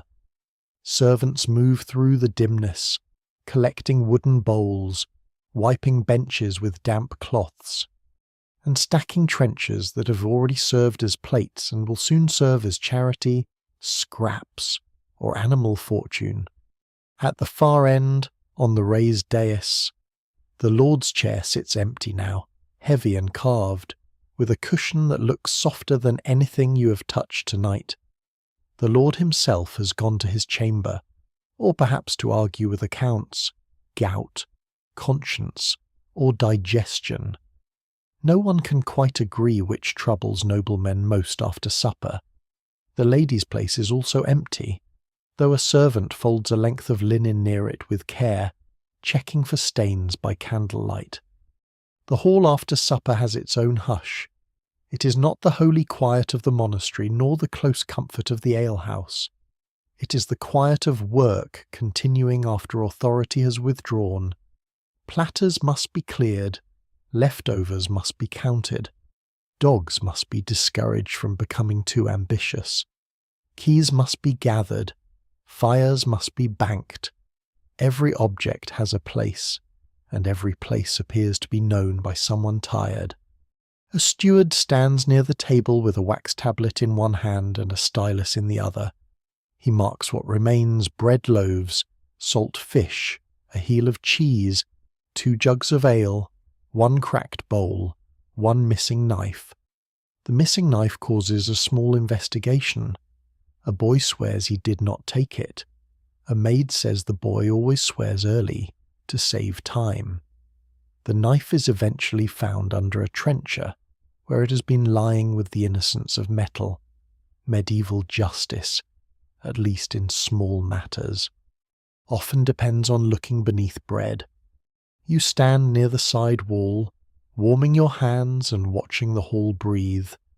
A great iron keyring hangs from the belt of the housekeeper, larger than the one you saw earlier, heavy enough to pull her wool gown slightly to one side.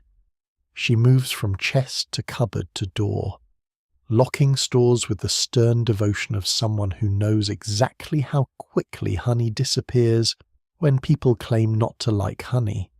Salt is checked, candles are counted. Linen is folded into a chest that smells faintly of lavender and cedar chips. Some swear that lavender keeps moths away and calms restless hearts. Others say it mostly makes stored blankets smell like someone tried.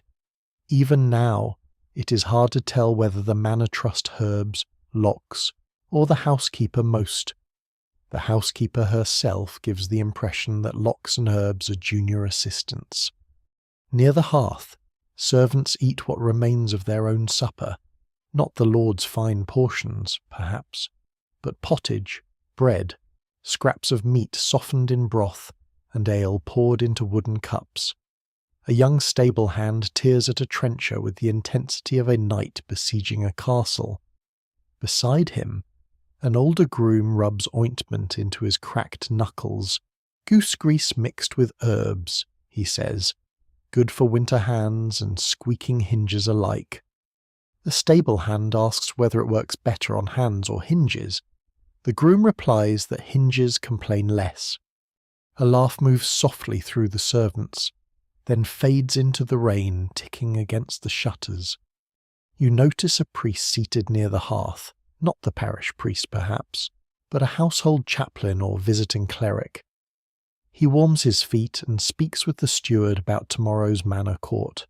A few villagers will come to settle disputes, a boundary hedge cut too far, a pig found in someone else's beans, a debt denied, a marriage portion argued over by people with excellent memories and selective hearing. Manor courts are where village life becomes words, fines, and witnesses. They're also where everyone discovers that a pig can have more legal influence than expected. Those who tell the tale never fully agree whether justice in such halls is stern, fair, tedious, or merely damp. It is probably all of these, depending on where one sits. At one table, a servant polishes a pewter cup with a scrap of cloth. At another, a girl gathers candle ends, saving every bit of wax. Nothing is wasted.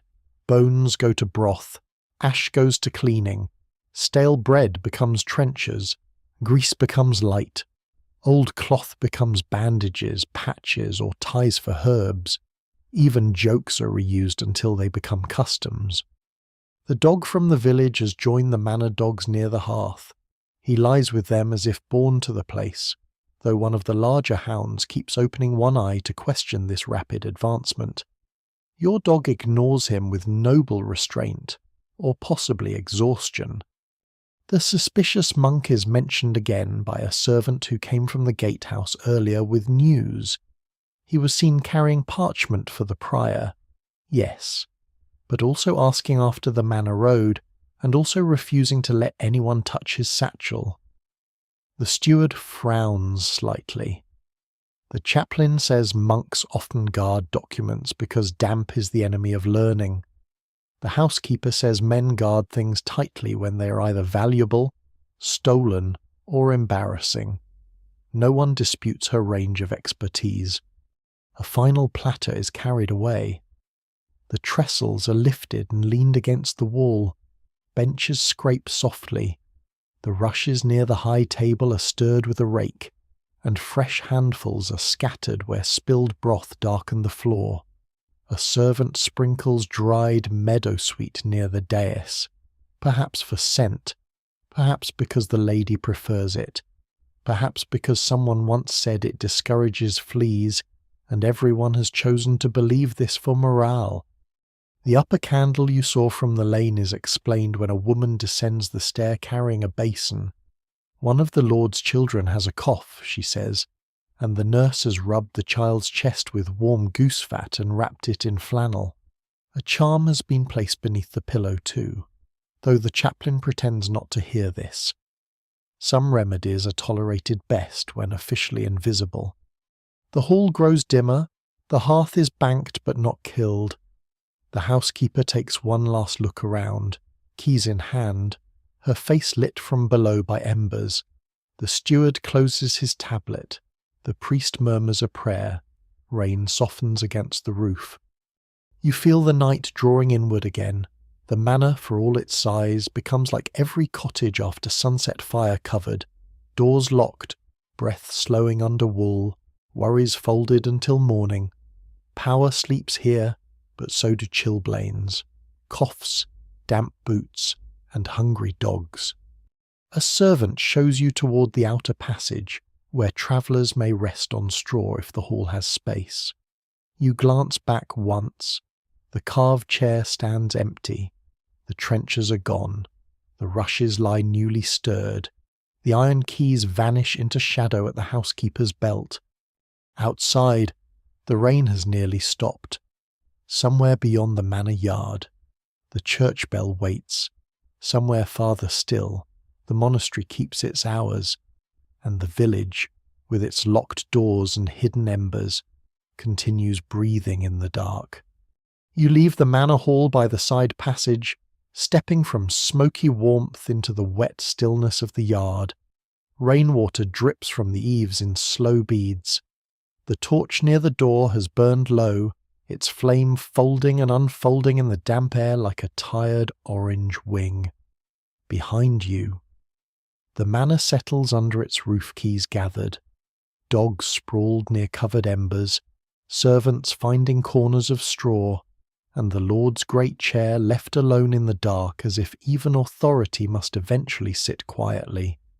The village dog follows you out, stretching one hind leg with courtly laziness before trotting to your side. He now smells faintly of manor hearth, which he seems to regard as promotion. Beyond the yard, the storehouses stand beneath the winter moon, broad and dark, their timber walls slick from rain.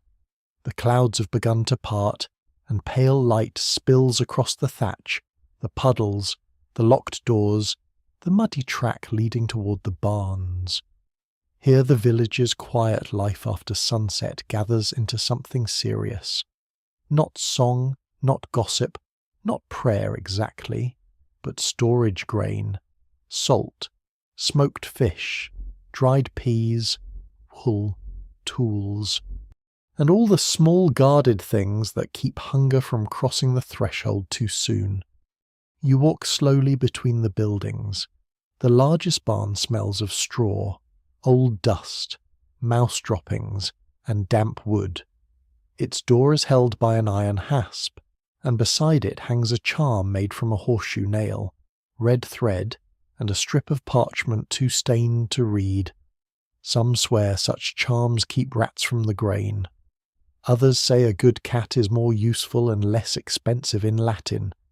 No one can quite agree, so sensible people keep both charm and cat.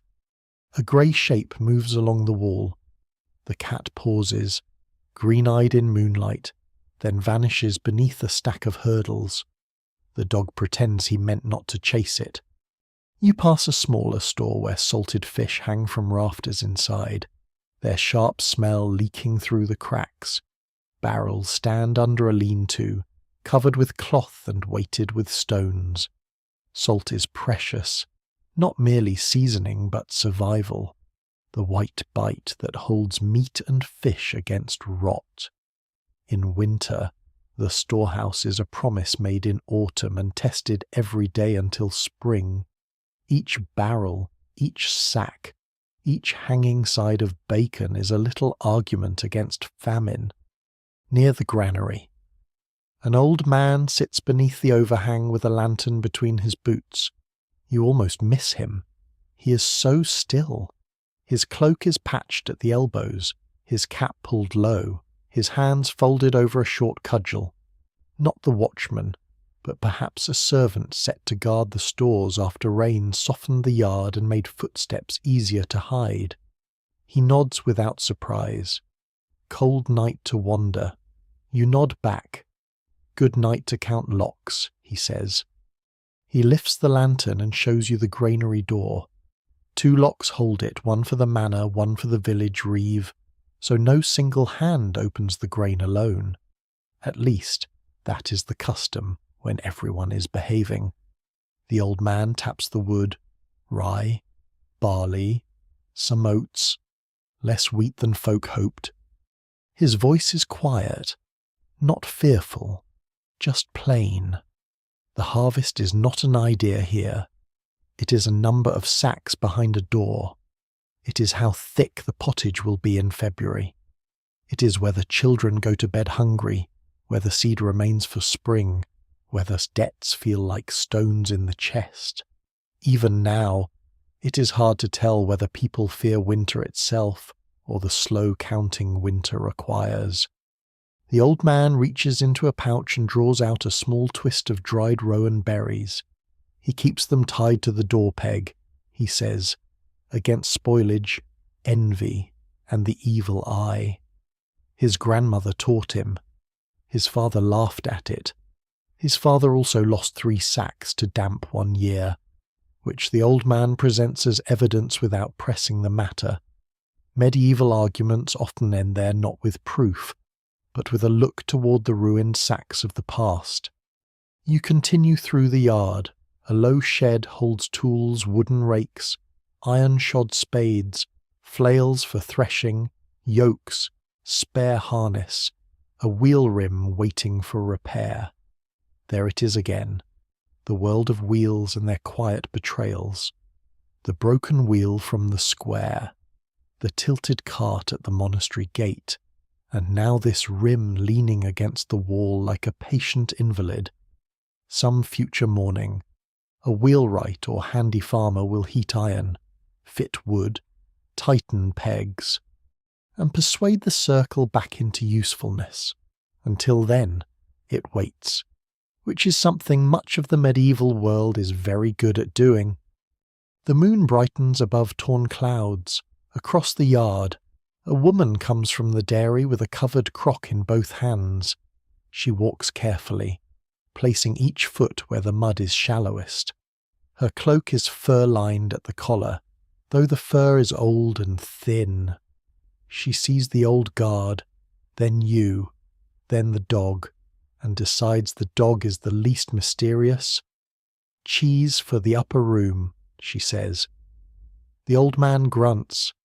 Child still coughing a little. She shifts the crock. Nurse wants honey too. "Honey cures everything," he says. "Honey gets blamed for everything," she replies, and moves toward the manor. Honey is kept locked. Of course.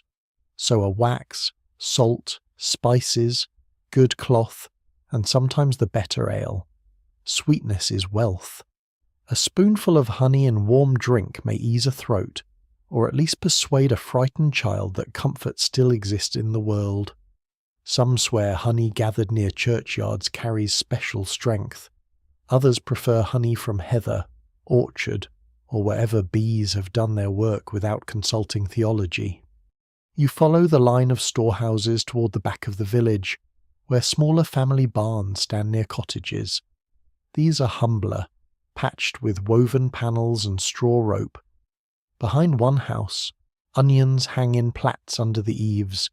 Turnips are buried in a clamp of straw and earth. Apples lie wrapped in hay in a loft. A string of smoked eels hangs above a doorway, stiff and silver in the moonlight, giving the cottage the air of a place guarded by very thin dragons. Inside another shed, you hear soft movement, a woman turning grain in a shallow basket by lantern light, checking for damp. Her husband holds the lamp. Their faces are worn with sleep, but they work without complaint. Grain put away wet can spoil. A single patch of mould can ruin more than food. It can ruin the months that lean upon it.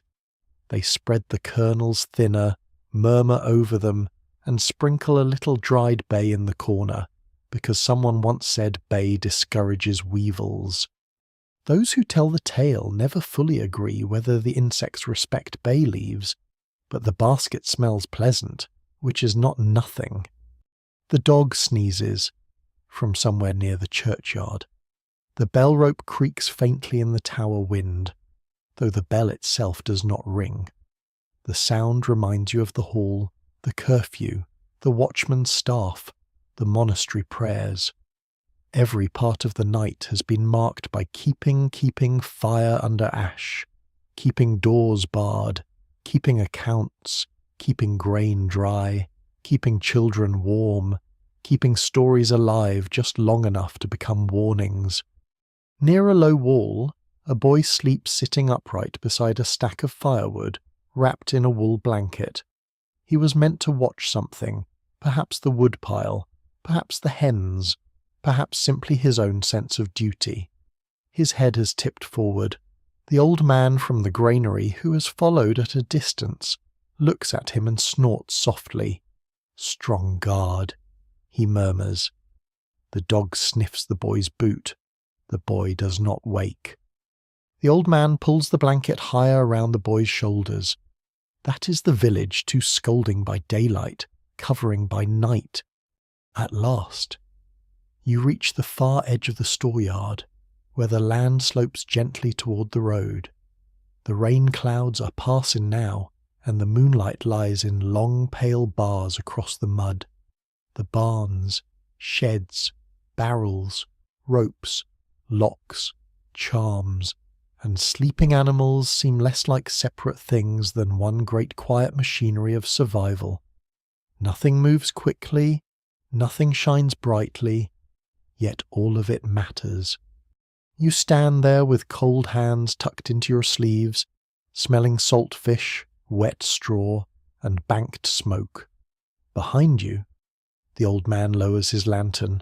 Ahead, beyond the road, a small shrine waits under a bent tree, its candle no larger than an ember. The dog sees it too and starts forward. So you leave the storehouses beneath the winter moon, carrying with you the weight of locked grain and guarded sweetness, and follow the little roadside light into the thinning dark. You follow the little roadside light beyond the storehouses, where the ground slopes away from the barns and the village thins into hedges, ditch water, and moonlit mud. The dog walks ahead of you, pausing now and then to look back, as if concerned you might lose your way along a path that contains only one road, one shrine, and one very obvious patch of puddles. Behind you, the old man's lantern dims beneath the granary eaves, and the locked doors settle again into shadow. The shrine stands under a bent hawthorn tree at the place where the village lane becomes the road. It is not grand. It has no marble, No painted angels with expensive wings, no silver lamp swinging from a chain. It is a small wooden box set upon a post, roofed with warped shingles and open at the front, sheltering a painted figure of a saint whose name has weathered away with most of his nose. A candle stub burns beneath him in a clay cup, the flame small but stubborn. Wax has run in pale trails down the shelf, layer upon layer, like little frozen streams of prayer. You step closer.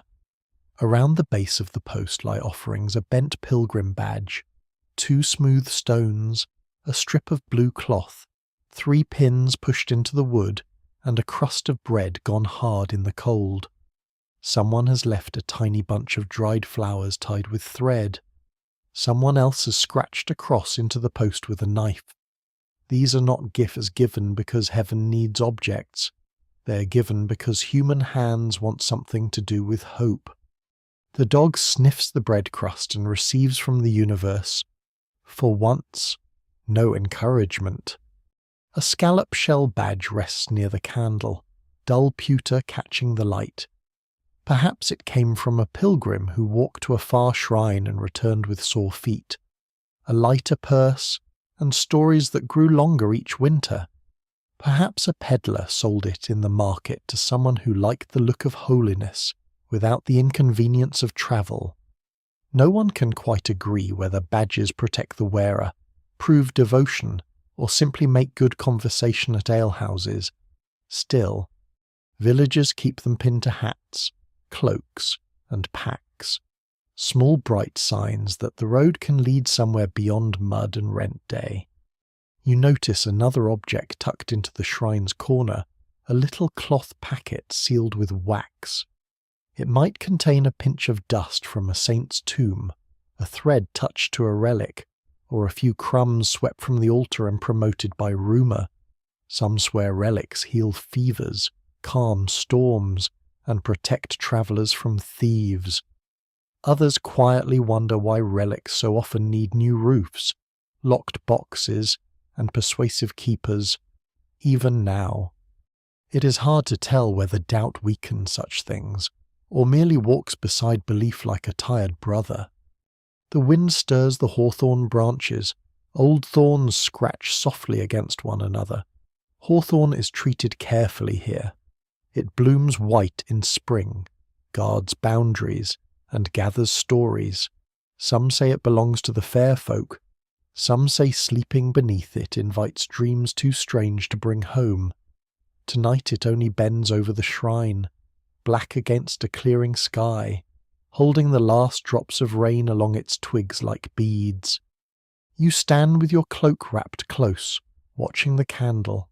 Its flame leans, straightens, leans again. In the mud around the shrine, many footprints overlap villagers, peddlers, pilgrims, carters, children sent with errands, old women gathering herbs, monks passing between monastery and manor. Perhaps the suspicious monk with his satchel held tight beneath his cloak. The road keeps all their marks for a little while, then rain edits the record. A low sound reaches you from the village, not a bell this time, but a door closing, far away and soft. Then silence returns, wide and damp. Beside the shrine, a flat stone offers a place to sit. You lower yourself onto it and let your breathing slow. The dog circles 3 times, finds the least wet patch of ground, and lies down with the air of a creature making peace with inadequate bedding. The candlelight touches his ears. His eyes half close. You think of everything the night has shown you: the gate at dusk, the rush-strewn hall, the curfew bell, the lantern lane, the alehouse embers, the watchman's staff, the monastery scribes, the rain at the gatehouse, the manor's keys, the storehouses under the moon. Each place has kept its own little flame. Each flame has been guarded against wind, carelessness, hunger, or fear. And here, at the edge of the road, one more flame keeps watch for those who cannot sleep, cannot stay, or cannot be certain what waits beyond the hedge. A traveller comes into view from the direction of the fields, little more than a shape at first. He wears a hooded cloak and carries a staff hung with small badges that click faintly as he walks. When he reaches the shrine, he nods to you as though meeting another person beside a candle at night is ordinary, which perhaps it is. His beard is wet at the ends. His boots are worse than yours, a comforting discovery.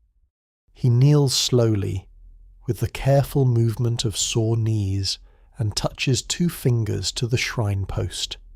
From his pouch he takes a pin and presses it into the wood beside the others. For the bridge, he murmurs. You do not ask which bridge. There are many bridges in the world, and most of them deserve prayer. The pilgrim sits beside you for a moment. He smells of rain, leather, and road dust that has not yet admitted defeat. He tells you he is bound for a chapel 3 days away, where a tooth of Saint Apollonia is said to ease toothache. Some swear it is the true tooth. Others say there are enough teeth of Saint Apollonia in Christendom to fill a small horse's mouth. The pilgrim smiles when he says this, then touches his jaw with a wince. Truth, he seems to suggest, is important. But toothache has its own theology. You share the silence with him. From beneath his cloak, he shows you a small round loaf wrapped in linen. He breaks off a piece and offers it. The bread is coarse, cold, and slightly damp, but the gesture warms it. You eat slowly. The dog raises his head with deep moral interest. The pilgrim, correctly judging the politics of the situation, gives him a crumb. The candle burns lower. Those who tell the tale never fully agree whether roadside shrines are lonely places or crowded ones. By daylight, people pass them quickly, touching wood, muttering prayers, leaving pins. By night, they seem full of all who have paused there before mothers begging safe births, fathers asking rain to stop or start, children frightened by fever, shepherds counting sheep, merchants fearing thieves, monks with letters, old men with keys, and travellers like you who are simply cold and awake under a hawthorn tree. At last, the pilgrim rises. His badges click softly. He nods once more and takes the road toward the village, perhaps hoping for shelter, perhaps only passing through before dawn. The dog watches him go, then rests his chin on his paws. You remain a little longer until the candle gutters so low that the saint's faded face almost disappears. The sky in the east is not yet bright, but it has softened from black to deep blue. Somewhere beyond the fields, the monastery will soon ring again. Somewhere in the village, the first person will stir the ashes and search for a coal alive enough to wake. You stand, stiff from the stone, and touch the shrine post lightly before leaving. Not because you are certain. Certainty is rare here.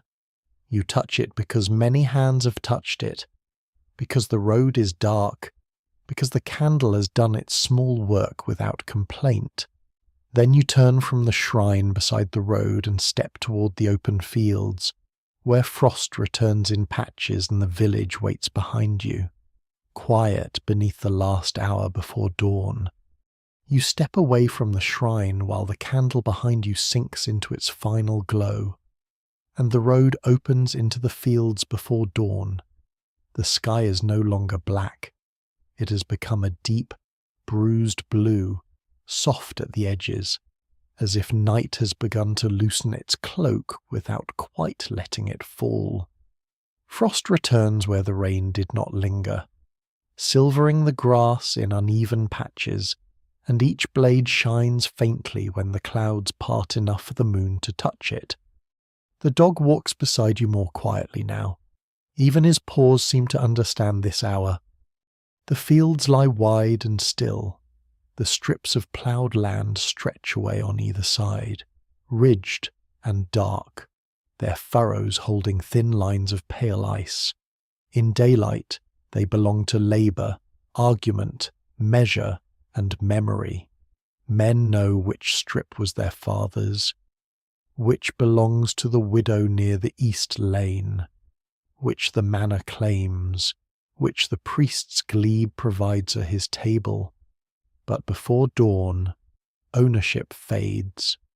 The fields become one sleeping body beneath frost and mist. You follow the path between hedges, and the smell of the village recedes, less smoke now, less dung, less warm straw. Here the air smells of wet earth, cold roots, and water moving somewhere unseen. A hare breaks from the hedge ahead, sudden and silent, vanishing over a ridge. The dog lifts his head, considers becoming heroic, and then apparently remembers the hour. Some swear that hares seen before dawn are not always hares. They may be witches in borrowed shape, or omens of weather, or simply hares with poor scheduling.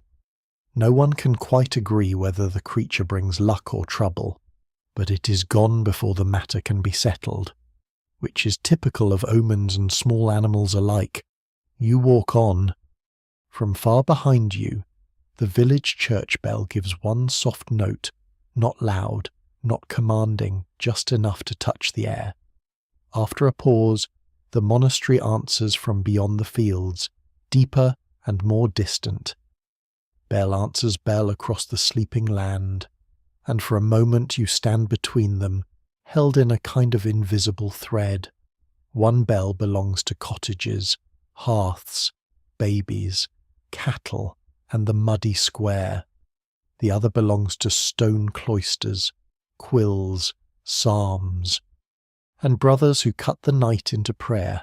Between them are fields, hedges, stream, shrine, and you, walking with cold hands inside your sleeves.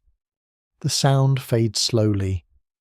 You cross a shallow ditch by stepping on 2 flat stones slick with frost. Your boot slips a little, and you recover with all the dignity possible for someone nearly defeated by geology. The dog pauses on the far side and looks back. It is not a helpful look. Medieval dogs, like medieval roads, offer companionship before convenience. Beyond the ditch, the path rises gently toward the open common. Here villagers graze animals when the season allows, gather sticks where custom permits, and watch one another carefully because common rights are precious and easily quarrelled over. A line of pollarded willows stands along the wetter ground, their heads cut back over many years so new branches sprout beyond the reach of browsing animals. They look strange in the dim light, like old men lifting knuckled hands toward the sky. On one willow hangs a strip of red cloth, stiff with frost. Another cure token, perhaps. A prayer for a swelling, a fever, a pain in the bones. Those who tell the tale never fully agree whether sickness leaves the body through cloth, prayer, sweat, or time. But the branches are full of little knots of hope. You pass them carefully, as if not wishing to disturb anything that someone once trusted. A sound comes from ahead, the soft clack of wood. You pause. Then you see him, a shepherd boy wrapped in a rough cloak, standing near a fold where a few sheep huddle together in the mist. He carries a wooden clapper, not ringing it loudly, only tapping it now and then to keep himself awake. His face is pale with tiredness, his nose red from cold. A small lantern sits on the ground near his feet, its flame nearly spent. He nods to you without surprise. Before dawn, everyone looks like a ghost until proven otherwise. "Fox," he says softly, pointing toward the hedge. You see nothing there but black twigs and mist. Or thought I did, he adds. The sheep breathe in a slow woolly cloud. One stamps, another chews as if dawn is an administrative delay. The boy tells you the fold was moved last evening, and one ewe is near lambing, so he was sent to watch. He says this with no drama. In this world, children inherit tasks before they inherit height. He has a charm tied to his staff, a little twist of wool and rowan, with a tiny scrap of parchment tucked inside.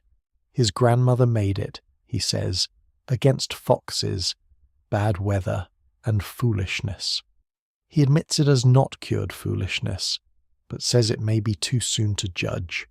You share a quiet smile, and then you move on, leaving him with his sheep and his almost fox. The eastern sky grows paler, not light yet, not truly, but the dark has thinned.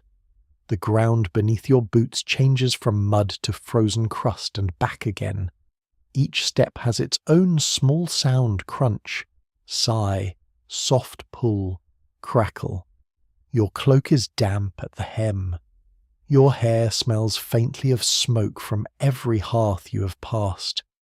Your fingers ache, then settle into numbness, which feels almost like peace if you do not think about it too much. You come to the ridge above the village. Below, the cottages cluster together under thatch darkened by rain. Smoke has not yet risen from most roofs, though here and there a thread begins, thin and blue. The manor hall crouches near its yard. The church tower stands square and quiet. The market cross leans in the muddy square. The lanes are empty, yet not lifeless. They seem to be holding their breath before the first doors open. Even now, it is hard to tell whether the village sleeps or merely waits. From one cottage comes the first true sign of mourning a rooster, rough-voiced and far too pleased with himself. Another answers from the far side of the lane. A third joins late, as if embarrassed. The dog beside you pricks his ears, perhaps offended by amateur noise-making. A small figure appears near a doorway below, carrying a covered ember from one house to another in an iron pan. Fire-sharing is practical kindness. If one hearth has kept a live coal through the night, and another has gone cold, a neighbour may bring flame before sunrise. It is a humble procession, no banner, no chant, just one person carrying yesterday's warmth into today's need. You begin descending toward the village, the frost giving way to mud again. As you walk, you hear more sounds: gathering, a latch lifted, a cough, a bucket set down, a cow lowing from a byre, someone calling softly to a child. The bells have spoken, the animals have stirred, and the quiet world after sunset begins to turn toward morning. Behind you, the fields remain blue and silver. Ahead, the first market carts will soon arrive through mist, wheels creaking, tolls waiting, and sleepy voices ready to argue over measures as if the sun itself depends on it. You pull your cloak close and follow the path down toward the waking road. You descend from the frosted ridge toward the village road, and the world gathers colour slowly, as if morning is being mixed by a careful hand. The sky lightens from deep blue to pewter. The hedges sharpen into thorn and twig. Puddles begin to show the pale face of dawn. Beneath your boots, the path changes again from brittle frost to soft mud, and the mud receives you with the same old patience, as though it has been waiting all night to resume negotiations. Ahead, the first cart comes out of the mist. You hear it before you see it, the creak of an axle, the slow suck of wheels in wet ruts, the steady clop of a horse not yet convinced that morning is a good idea. Then the cart appears, piled with folded wool, baskets, and a canvas bundle tied down with the rope. The carter sits hunched beneath a hood, shoulders rounded against the cold. Beside him, a woman holds a covered basket in her lap and watches the road with the sharp look of someone guarding eggs, cheese, or family reputation. The dog steps aside with unusual wisdom. The carter lifts 2 fingers in greeting. Market. You nod, because by now you seem to belong to whatever road you're standing on. Road's foul, he says. This is less complaint than ritual. A medieval traveller announces the road's condition the way a monk announces a psalm solemnly, repeatedly, and with no expectation of change. More carts follow through the mist. One carries sacks of grain, another bundles of firewood, another 3 wicker cages full of hens who object to commerce in general. A boy walks beside a donkey loaded with turnips, occasionally pushing the animal's shoulder when it stops to consider philosophy. The donkey resists with quiet expertise. No one can quite agree whether donkeys are stubborn because they are foolish or because they understand the world too well. At the village gate, the toll-keeper has taken his place beside a small table beneath the arch. He wears a wool cap, a cloak patched at the hem, and the expression of a man who knows that nobody likes him professionally. A board lies before him with tally marks cut into the edge. Beside it sits a little horn cup for coins. The gate itself, so dark and inward at sunset, now becomes a mouth through which the day enters. Each cart slows. The toll-keeper asks what is carried: wool, grain, eggs, saltfish, onions. He marks, counts, weighs with his eyes, and sometimes with a small balance that looks old enough to have judged several generations unfairly. Market tolls are part of village life, as certain as mud and more resented. Some swear the toll-keeper's thumb grows heavier near feast days. Others say his thumb merely rests where profit tells it to. Those who tell the tale never fully agree, though everyone watches his hands. A woman with a basket of coarse loaves argues that 2 loaves are for her sister, not for sale, and therefore should not be counted. The toll-keeper says bread passing through a market gate is bread passing through a market gate. She says his heart is smaller than a barley grain. He says barley is also taxable if sold in quantity. The exchange is quiet, practiced, and almost affectionate. Morning in the village begins with negotiation. You pass into the market square as the carts roll behind you. The square that slept beneath frost and candle stubs now stretches awake under blue morning. The wooden cross stands damp and leaning, the broken cart wheel still at its base, frosted no longer but wet with thaw. The old wax there looks dull in daylight. Less holy, perhaps, but more human. Around the square, shutters open one by one. A child peers out, hair wild, then vanishes when someone inside calls for help with water. Smoke begins rising from roofs in stronger threads. The smell of baking bread spreads low through the lane, warm and brown, making even the dog pause as if hearing a sacred bell. Merchants begin arranging themselves with the slow precision of people who have done this many times and still distrust everyone else's space. A wool seller unfolds cloth from a cart, lifting each piece with care. The wool is undyed grey, brown, and cream, thick enough for cloaks and winter tunics. Beside him, a woman sets out eggs in straw, touching each shell as though counting sleeping birds. A fishmonger opens a covered basket, and the smell of smoked herring immediately declares itself lord of the square. The dog sneezes and looks betrayed. Near the church lane, a baker lays coarse loaves on a board. Some are round, some long, some dark with rye. He has a small knife to mark prices and a larger knife to discourage misunderstandings. Bread here is not simply food, it is measure, wages, alms, supper, trenchers, pride, and complaint. A loaf too light can bring trouble. A baker who cheats the assize of bread may be fined, shamed, or worse, depending on the temper of officials and the quality of everyone's breakfast. Even now, it is hard to tell whether people trust scales, witnesses, or loud accusation most. A reeve appears, carrying a staff of office and wearing a face that has already heard too much. He walks the square, checking stalls, greeting merchants, and receiving grievances before he has even fully warmed his hands. A man complains that his neighbour's pig rooted under his fence.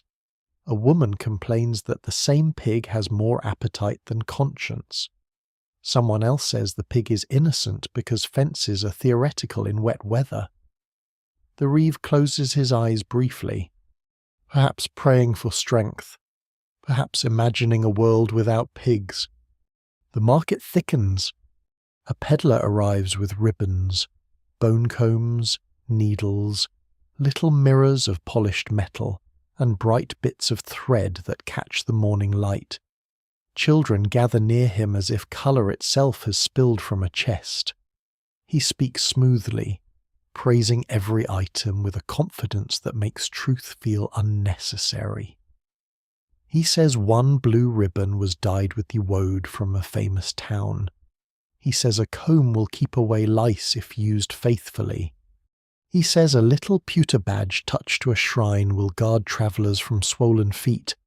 No one can quite agree whether the badge has been touched to anything holier than the peddler's sleeve, but it shines prettily, and that has power too.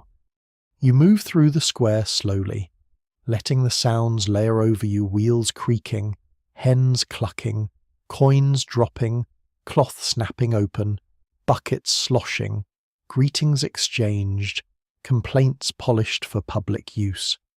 The dog threads through legs and baskets with professional skill. Somewhere nearby, the goat boy from the night before is helping Mistress Alice unload cabbages, watched closely by the goat in question, who appears to remember him. The monastery sends 2 lay brothers with a handcart. They bring small bundles of herbs, a few wax candles, and parchment scraps perhaps to trade or account for. One brother buys onions, the other examines a repaired wheel rim with great seriousness. You wonder whether it belongs to the cart that suffered at the gatehouse. In this district, wheels seem to have stories longer than some families. As daylight strengthens, the church bell rings again, not curfew now, not warning, but morning order. The sound spreads over stalls and roofs, and no one stops completely, though many glance toward the tower. Bells do not always halt life. Sometimes they simply stitch it together. You stand near the market cross with your cloak still damp, your boots caked in mud, and your head full of night candles, keys, rain, bells, charms, guarded grain, and the shrine flame trembling under hawthorn. Around you, morning builds itself from ordinary things. Bread is weighed, wool is praised, tolls are disputed, hens are offended. The village that seemed so secret after sunset now shows its daylight face, busy and blunt and alive. And yet beneath the market noise you still feel the quiet of the hours before dawn, hidden like a coal under ash. You remain near the market cross as the village wakes fully around you, and the morning seems to rise not all at once, but by household, by doorway, by chimney, by voice. The blue edge of dawn warms into grey gold, smoke thickens above the thatch. Water is drawn from the well with a creak of the rope and a splash in the bucket. A woman shakes out a wool blanket from an upper window, and the blanket sends a little storm of dust, straw, and yesterday's sleep into the lane. The dog sneezes beneath it, offended by domestic weather. Doors open everywhere now. The same cottages that had crouched secret and shuttered after curfew begin offering up their ordinary lives. A child appears barefoot in a doorway, is immediately pulled back inside, and reappears with clogs, a cap, and the expression of someone betrayed by civilization. An old man sits on a stool near his threshold, wrapping cloth around his knees before the day asks too much of them. A girl carries ashes from the hearth in a pan, careful not to spill, because ash can clean, scour, sweeten soil, and, if dropped badly, convince everyone that you should not be trusted near anything white. The hearths are being revived. You see one woman kneel beside a fire pit, blowing gently into yesterday's embers. She feeds them dry straw, then chips of wood, then a patient little stick of kindling. Smoke curls, thick and grey, then flame catches. This is morning's small miracle, performed without applause. No one can quite agree whether a hearth that keeps its coal all night has been well tended, blessed, or simply lucky. But every household prefers not to start cold. You walk slowly through the lane, away from the thickest market noise.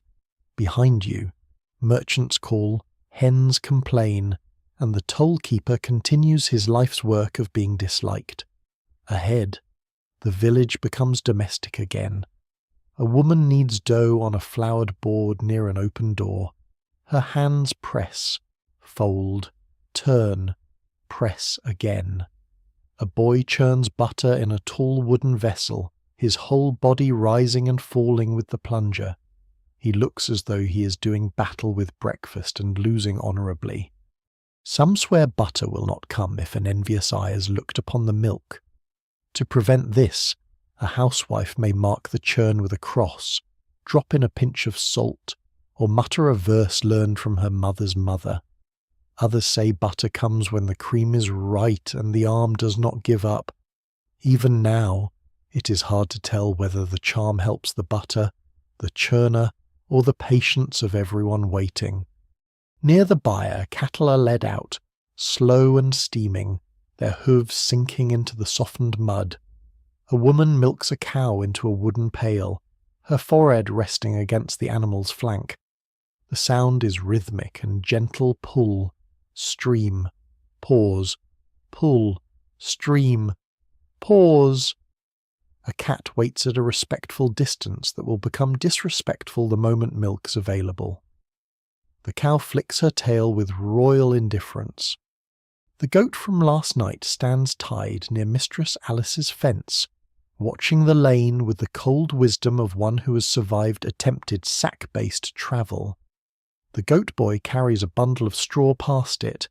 The goat bleats once. He lowers his eyes and walks faster. Justice, in villages, often has horns. You pass the old herb woman from the square. She sits outside her cottage sorting leaves on a cloth sage, rue, yarrow, dried mint, and something brown enough to require trust. She sees you looking and holds up a root shaped vaguely like a little twisted man. For aches, she says. You're not certain whether she means it cures aches or causes them. She tells you it is good steeped in ale, especially for winter stiffness, though not for people with weak stomachs, proud tempers, or debts. This seems to describe most of the parish, but she packs the root away carefully all the same. Those who tell the tale never fully agree whether her cures work because of herbs, timing, prayer, or because no one wishes to disappoint her. At the churchyard wall, the rowan sprig is wet and bright from the rain. Daylight makes the graves less eerie, though not less present. A woman enters through the lich gate carrying a small loaf wrapped in cloth. She leaves it near a grave marker, touches the stone, and stands a moment with her head bowed. Then she returns to the lane and joins another woman discussing the price of onions. The living and the dead share space here without much ceremony. Grief is given a moment. Then the onion price demands attention. The church bell rings once, not as command but reminder. A few villagers cross themselves. A few do not, because both hands are full. The priest steps out of the church door, blinking into the morning, and nearly trips over the brown dog, who has settled in the path as though testing ecclesiastical patience. The priest lifts his robe, steps around him, and says nothing. It is possible he has met this dog before. The manor lane stirs too. Servants carry empty baskets toward the market. A groom leads a horse through the yard, brushing mud from its legs with a handful of straw. The housekeeper appears briefly at the doorway, keys at her belt, eyes sharp enough to count candles through walls. She sends a maid back inside with one gesture. No words are needed. Some people speak fluent eyebrow. From an upper window, you hear a child cough, then laugh. The honey and goose fat, charm and flannel, prayer and time have done something, or perhaps the morning simply seems kinder than night. No one can quite agree whether the cure belongs to medicine, God, warmth, or luck. So all may receive credit and none need quarrel. You move on toward the well. Villagers gather there in little clusters, drawing water, trading news, and measuring the day by who looks tired. The rain has left the ropes slick. Each bucket rises shining and cold. A young woman says the monastery took in travellers during the storm. Another says a monk carried a satchel through the rain, as if it contained the bones of a saint. A third says it was probably a count's, and therefore more frightening. Laughter travels softly around the well. The suspicious monk has become a morning story already. By noon, he may be carrying treasure. By evening, a curse. By next winter, perhaps a dragon egg, though admittedly a rather flat one if it was parchment. The market continues behind you, louder now. The peddler's ribbons flash. The baker defends the weight of his loaves. The reeve listens to the pig complaint with a face of carved endurance. But here in the lanes, life returns to its smaller rhythm, sweeping rushes, feeding hens, mending harness, washing bowls, combing wool, scolding children, checking roofs, warming hands over new flame. You realize that the village after sunset has not vanished. It remains beneath the morning like embers under ash. The locked doors, whispered charms, banked fires, night bells, and watchman's lantern have all become this bread on boards, smoke in rafters, cattle in lanes, market voices, children with clogs, and the ordinary courage of beginning again.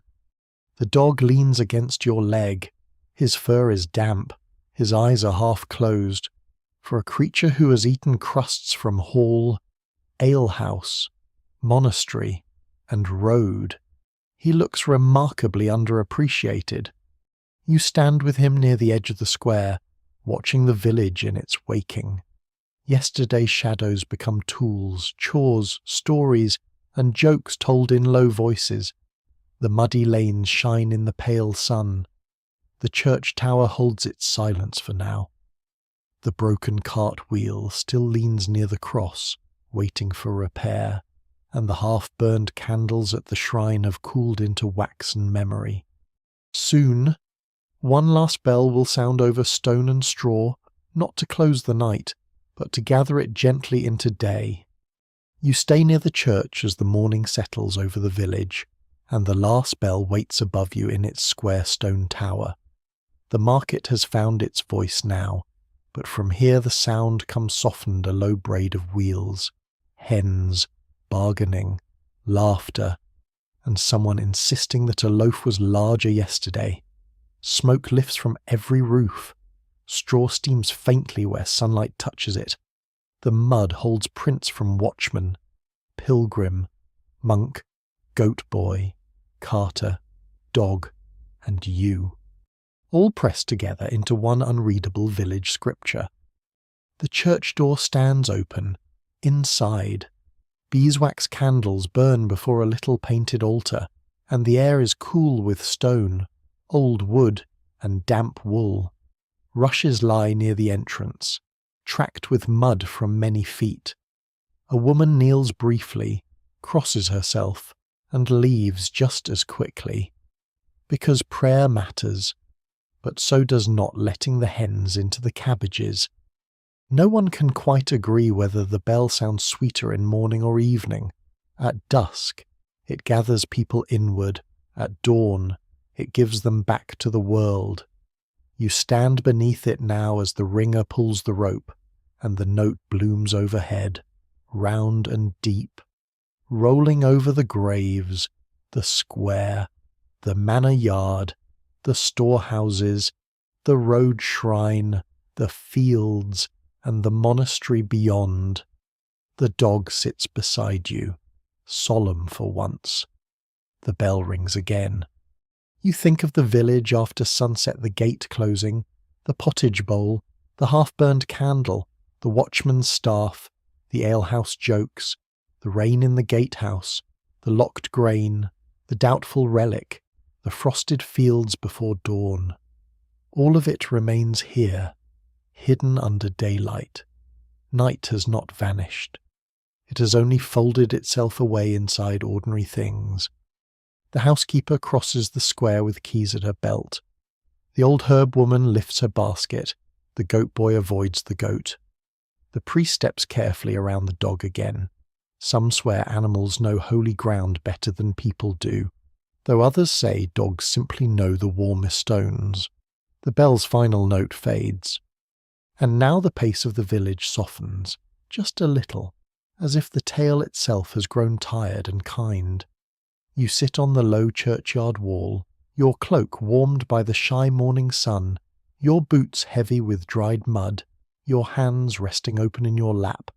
Around you, the world continues without hurry. Bread cools beneath cloth. Smoke thins into pale air. A bucket rope creaks once, then stops. Somewhere, a child laughs, and somewhere else, an old door closes with a wooden sigh. The dog lowers himself beside your feet. His breathing slows. The market sounds drift farther away, as though the square is being covered gently with wool. The church stones hold the night's cold, but the sunlight lies over them now, soft and patient.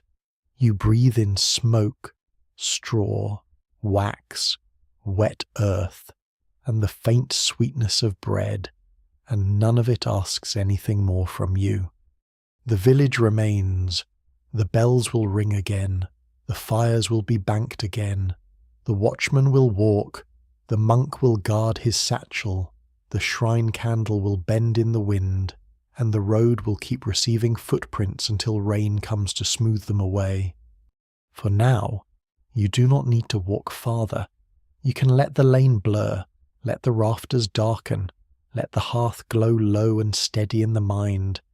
You can rest here, where stone, straw, smoke, and morning fold together, and the medieval world grows dimmer, warmer, quieter, until it is only a soft bell far away, fading into sleep,